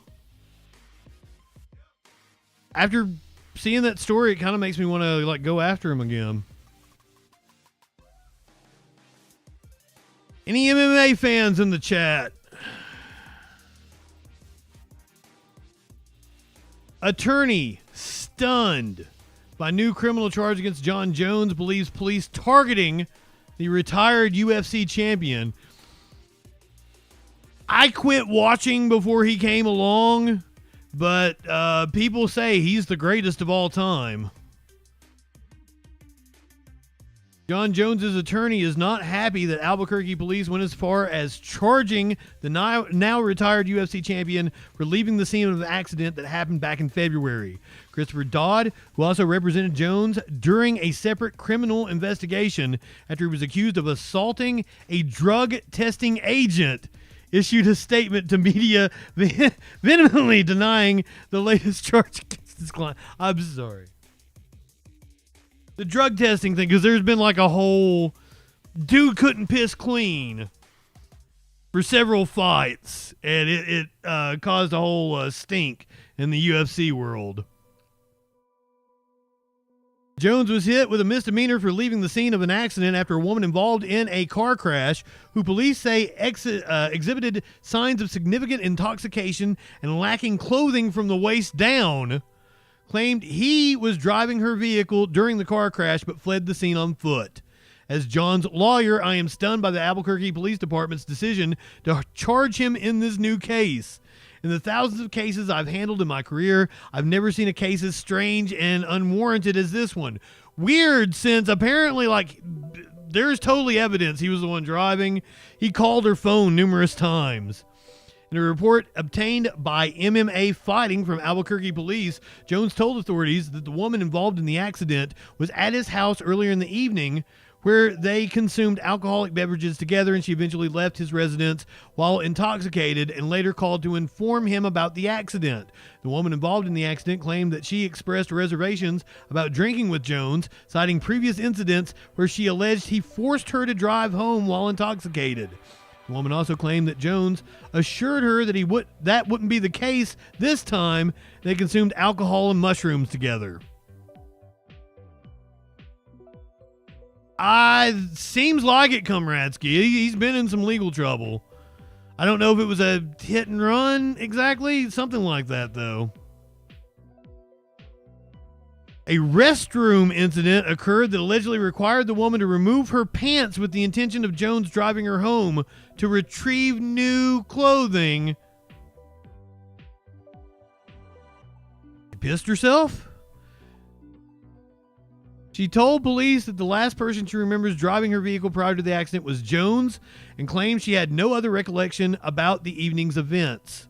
Police obtained Jones's phone records, and his device was seen in the vicinity of the location where the woman claimed to be drinking with the UFC fighter. Prior to the incident, police stated that there is a gap in records from Jones's phone from 10:51 until 2:11, at which point his device was seen in the area of Northeast Heights in Albuquerque. At 2:11 a.m., police say that the woman attempted to call Jones, but he didn't answer. Between the hours of 2:17 and 11:34 a.m. the following morning, Jones called the woman 13 times. Police stated that the body cam footage also shows Jones texting the woman repeatedly alongside his phone calls, but details of the messages were not available from the call records. Jones's next court hearing is scheduled for July 24th. You probably shouldn't drink and do mushrooms. I don't know why somebody would do that. Those don't seem like two buzzes that would go together. And also, alcohol is going to dehydrate you, and so is the mushrooms. So, not a winning combination. Just saying. Take it from me, a hardcore druggie.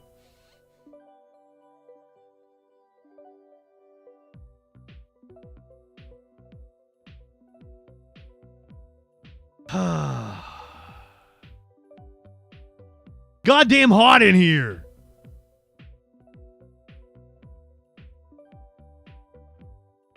Don't drink much. See, I've never felt like, like I would want to drink while I was on mushrooms. Okay, here, before we get into this was DJ Dub. This happened over in your neck of the woods. I was trying to get information on it earlier.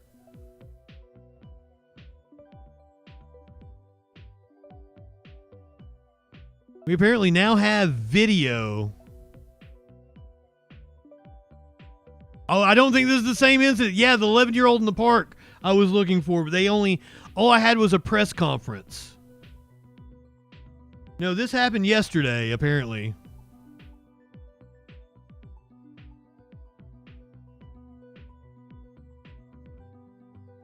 Oh, is this just the police department? Bloomington Chief Hodges here. Okay. I just want to provide you an Thought we were getting a news story here. Murder that took place this past Sunday, 6/22 at 6:45 a.m. It was on my radar, but I couldn't find like a news story about it. Just and we are still the press conference. In an active investigation. But this happened yesterday. This case in Minnesota. What do we know? So at 6:45 in the morning, we were dispatched to an address on the 200 block of 92nd Street. When we arrived, we found one person had been shot and they were deceased, and that the people who shot him had fled the scene. After an extensive investigation, and I want to thank our detectives, our special investigation unit, our general investigation unit. These folks are the very best. Oh, also, I should probably show the content warning for this. Several people were arrested, and what we know so far is this appears to be a family conflict. These people are all related to each other, so there was a fist fight that took place, and I'm going to play this video here, and again, part of it's going to be graphic, but we're going to cut it up as much as possible. A fist fight took place, and during the fist fight, an individual had pulled out a gun, and as you can see in this video, started shooting. They had shot one person who was deceased, and they had hit another person who was transported to, or they self-transported them to a hospital in Minneapolis. Now, the person who did the shooting was Exxon Alfonso Sanchez Garzon. He's 18 years old. Garzon? Him in the Mounds View area. In addition to this, we arrested 3 other folks. Garzon means boy. This is an active investigation. I'm not going to show their pictures because we're still working through charging decisions and whatnot. But a Mr. Johan Alexis Leon Cruz was arrested, along with Juan Leon. He was also arrested in Lakeville. Both of them were arrested in Lakeville. We got them on traffic stops. And a Olivia Leon was also arrested in Mounds View. This public information officer sucks. Mr. Garzon. Garzon. This is a very tragic event, and we say our prayers to the families involved in this. But at the end of the day, you can't shoot people in our city and expect to get away with it. This is America. Can to find you and bring you to justice, and that's what our detectives did. In this case, this person, despite the fact that they tried to flee, was in custody relatively shortly, thanks to the work of our detectives. And I'll just close on this. We have that's a challenge. Better ways to handle conflict. 18 years old, getting into a fist fight, and then pulling out a gun. This is America. Not only is the person dead, life over, what's going to happen to him for the rest of his life? Y'all young people, I know a lot of y'all watch this. Y'all put me on TikTok and whatnot. But we got to find a different way to handle our conflict, because pulling out a gun and shooting people is not the way to do that. But rest assured, if you do that here, we're going to lock you up. So with that, Bloomington, I think he just challenged me to put him on TikTok. Oh my God.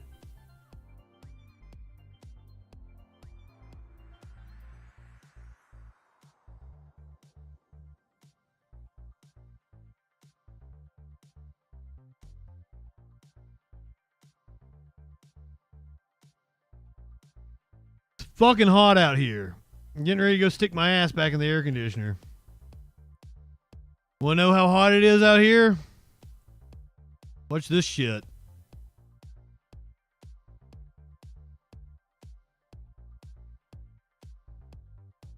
That was yesterday.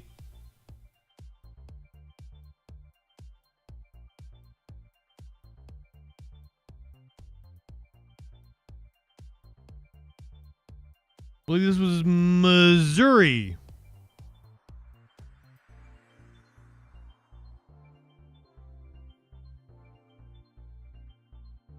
Nice. Me cakes, I don't think California was supposed to get hit as hard as the rest of the country. I think those of us over on the East Coast are going to get the worst of it. Yeah, this was in Missouri yesterday. This comes as we're set to break records for not temperature this time. We're set to break records for humidity as a heat wave engulfs almost the entire country, particularly the East Coast. Back here at home, guess what? Summer, it's a few days away. It officially arrives. Is it Friday or Saturday? Friday. Friday. Almost.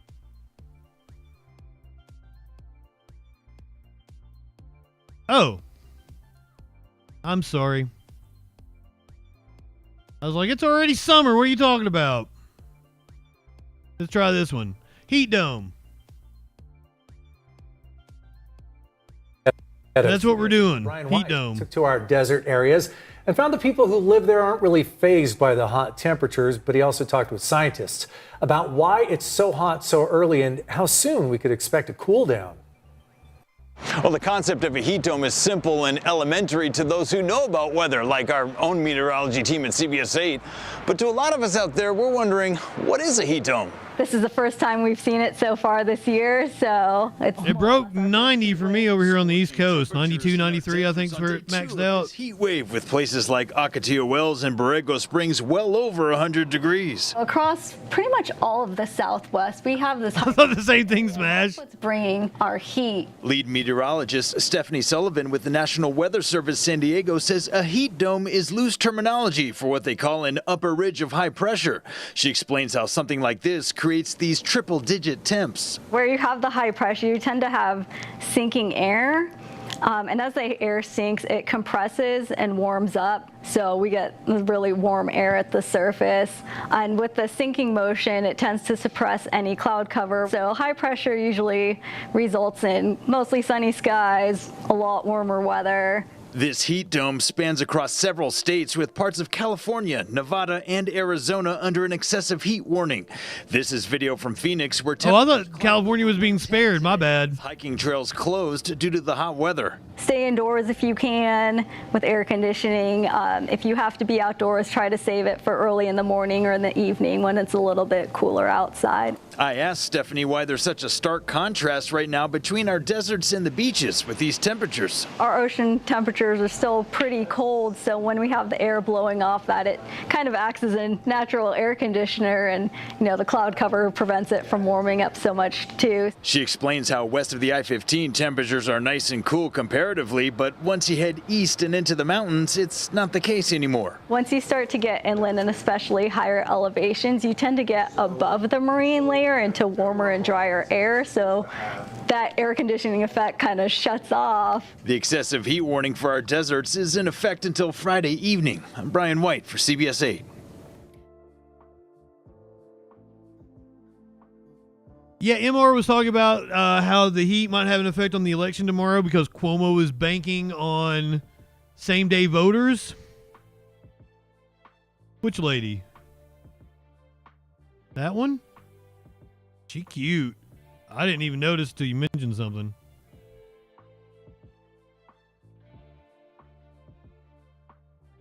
That one? Oh, the weather service woman. She looks like she'd totally go out and smoke a joint with us.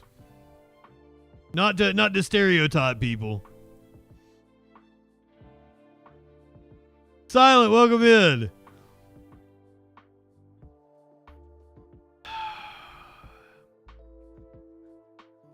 We are coming up. I'm a big music fan. It's Live Music Monday. We're talking about music for the rest of the show. Big music festival coming up, and we'll definitely be watching performances from it at Glastonbury, one of the biggest music festivals in the world, set to take place. Keir Starmer being a total dickwad, saying that the awesome band Kneecap, they're not appropriate to perform at Glastonbury, apparently. The UK Prime Minister criticizes the band's inclusion in the festival lineup after Liam Og Adminova allegedly displayed a flag supporting Hezbollah.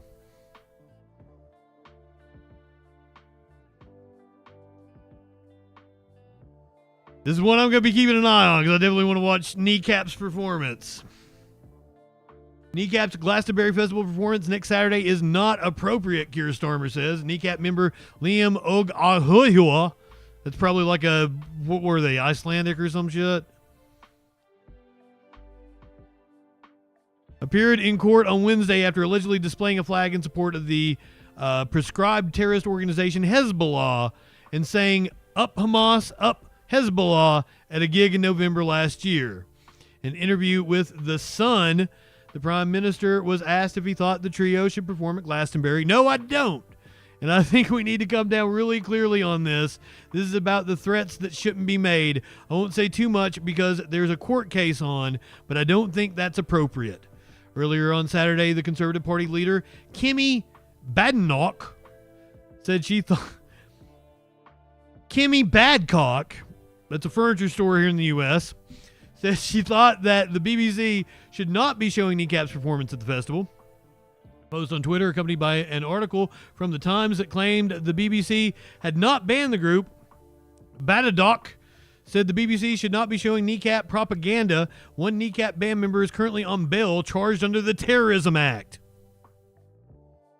As a publicly funded platform, the BBC should not be rewarding extremism.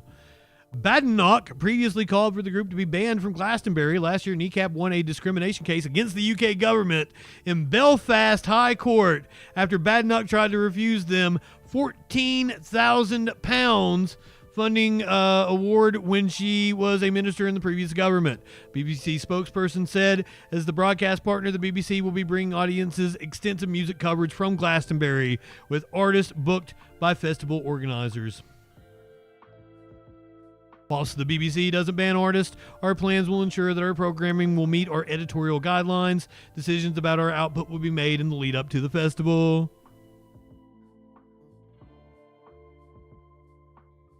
I haven't decided what I'm going to do. We might watch it live, but I don't know that. I feel like because BBC is broadcasting it, I probably can't watch it live.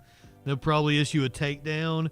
So maybe we'll just, do the best performances like we did from Coachella on Live Music Monday. I don't know.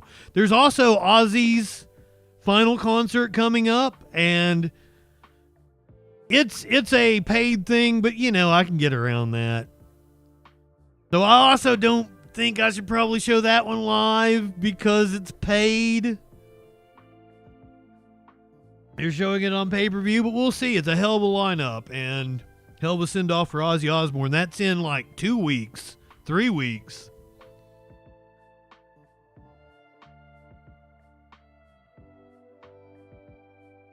A man that I have never been able to stand his music, but we're going to give him a chance tonight. See if he is a good live performer. Rod Stewart says he is no longer friends with Donald Trump. Apparently has not been friends with him since he became president. Myself, I wouldn't have been friends with him, when he was a rapist and a pedophile, when all that shit came out. But yeah, some people. Veteran rocker Rod Stewart has renounced his friendship with Donald Trump, claiming the businessman completely changed after becoming president of the United States. The 80-year-old singer said he previously had a close relationship with Trump, as the pair have owned nearby multi-million-pound properties in Palm Beach, Florida, since 1991-1985. The Independent saying they're neighbors. Multi-million-dollar properties next to each other in Palm Beach. Speaking to Radio Times, Stewart said, "I'm not a great fan of Trump. I knew him very, very well. I used to go to his house.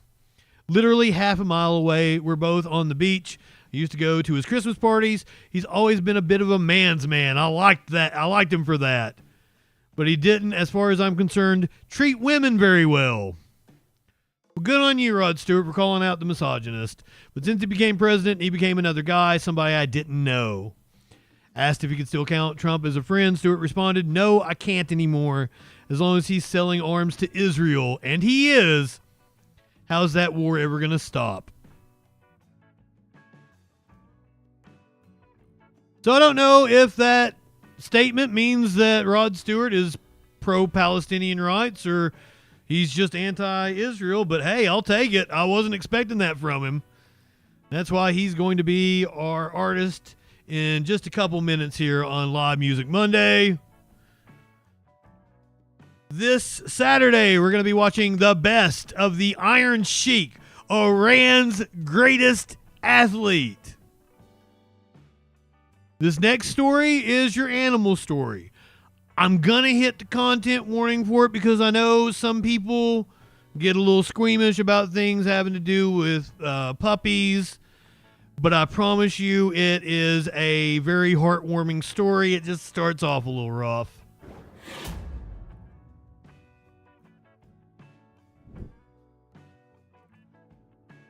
A disturbing video showing a man allegedly beating a small dog in the back. Please don't show the video. Please don't show the video. Promise you. Feel good story. Back of a car goes viral. Even though it's been viewed thousands of times, Memphis police say they initially received no reports. Action News 5's Amani Williams live in studio. Amani, are police investigating? Yeah, Joy. Memphis police are now aware of the video and have opened an investigation into this with Memphis Animal Services. Now, the video is very graphic. It has been seen and taken down. Yeah, I don't want to see it. Poster. Now, the video seems to be taken at this Dodge's. You can hear the dog yelping while the man allegedly punches the dog several times. Now, although the original video was taken down, it was reposted and seen several thousand times. Now, causing it to grab a lot of attention. But Memphis police said initially they were only getting social media tips and no reports were being made. It's extremely important that if you witness a crime that we all take a priority in making Memphis stronger and safer, that we protect what matters in our communities. And we do that by, if you witness a crime, that you work with police by calling us to make a report first.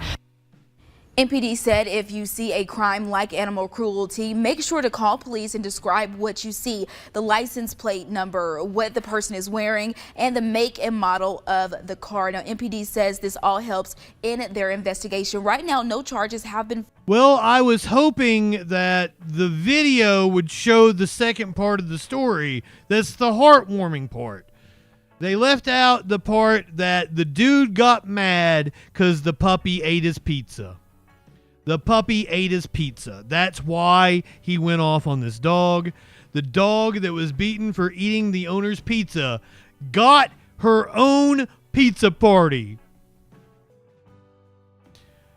Brixie, a dog who was abused in a viral video for eating her owner's pizza, is now being celebrated with a pizza party of her dreams. The pup drew public attention when a video went viral of a man beating her in the back of a car. According to Tales of Hope, the organization caring for little Brixie during her recovery from her owner's abuse was treated to her own special pizza party.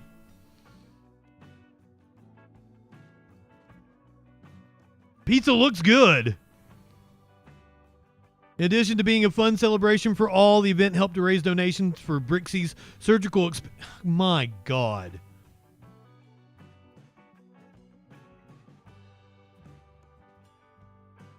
Let me find out who this motherfucker was, and I will go make sure he has some surgical expenses. That might not be the pizza for him. I'm sure they made one that's, for puppies. The pizza party was open to the public and was sponsored by several businesses, including Mellow Mushroom. That's why. That is why that pizza looks so good. It's Mellow Mushroom. That is a southern chain out of Asheville, North Carolina. As someone who is from right outside of Asheville, love me some Mellow Mushroom. Look at that puppy. I wanted to see her eat the pizza, though. I really wanted to see her get some pizza treats. Stoners know how to make pizza. Raw has been to Mellow Mushroom. Raw knows what I'm talking about. You walk in, you'd be like, yep, this is a Stoner's establishment. All right, Twitch people, stick with me. We're going to be doing Rod Stewart for Live Music Monday. YouTube people, Facebook, Kick, Rumble, all you other people, podcast. Light one up, tip one back. It's all right to have a little fun before you hit the sack. I'm Justin Freakin. Oh, tomorrow night is the New York City mayoral race. I probably won't cover it.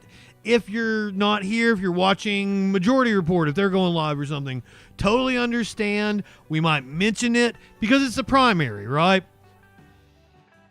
Mamdani and Cuomo are both still going to be in the race after tomorrow night's race. Even if Mamdani doesn't get the Democratic nomination, he can still run as Working Families Party. And Cuomo has his own fucking organization he can run as. So it's not really that important for us to watch it tomorrow night. We might check in on it, so I won't really be doing live coverage of it. Well, there's not really a reason to, because it doesn't really change the race. We know right now it's going to be Mamdani, Cuomo, Eric Adams, and JoJo Siwa in a four-way race. Curtis Silva.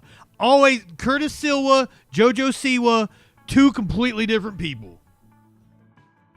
One invented gay pop. The other is a former child star. If you're watching on YouTube, Rumble, Kick, Facebook, all that good shit, go ahead, light one up, tip one back. It's all right to have a little fun before you hit the sack. I'm Justin Freakin. We'll see you tomorrow night on the Troll Patrol live. I don't think she was American Idol, was she? She was like Dance Moms or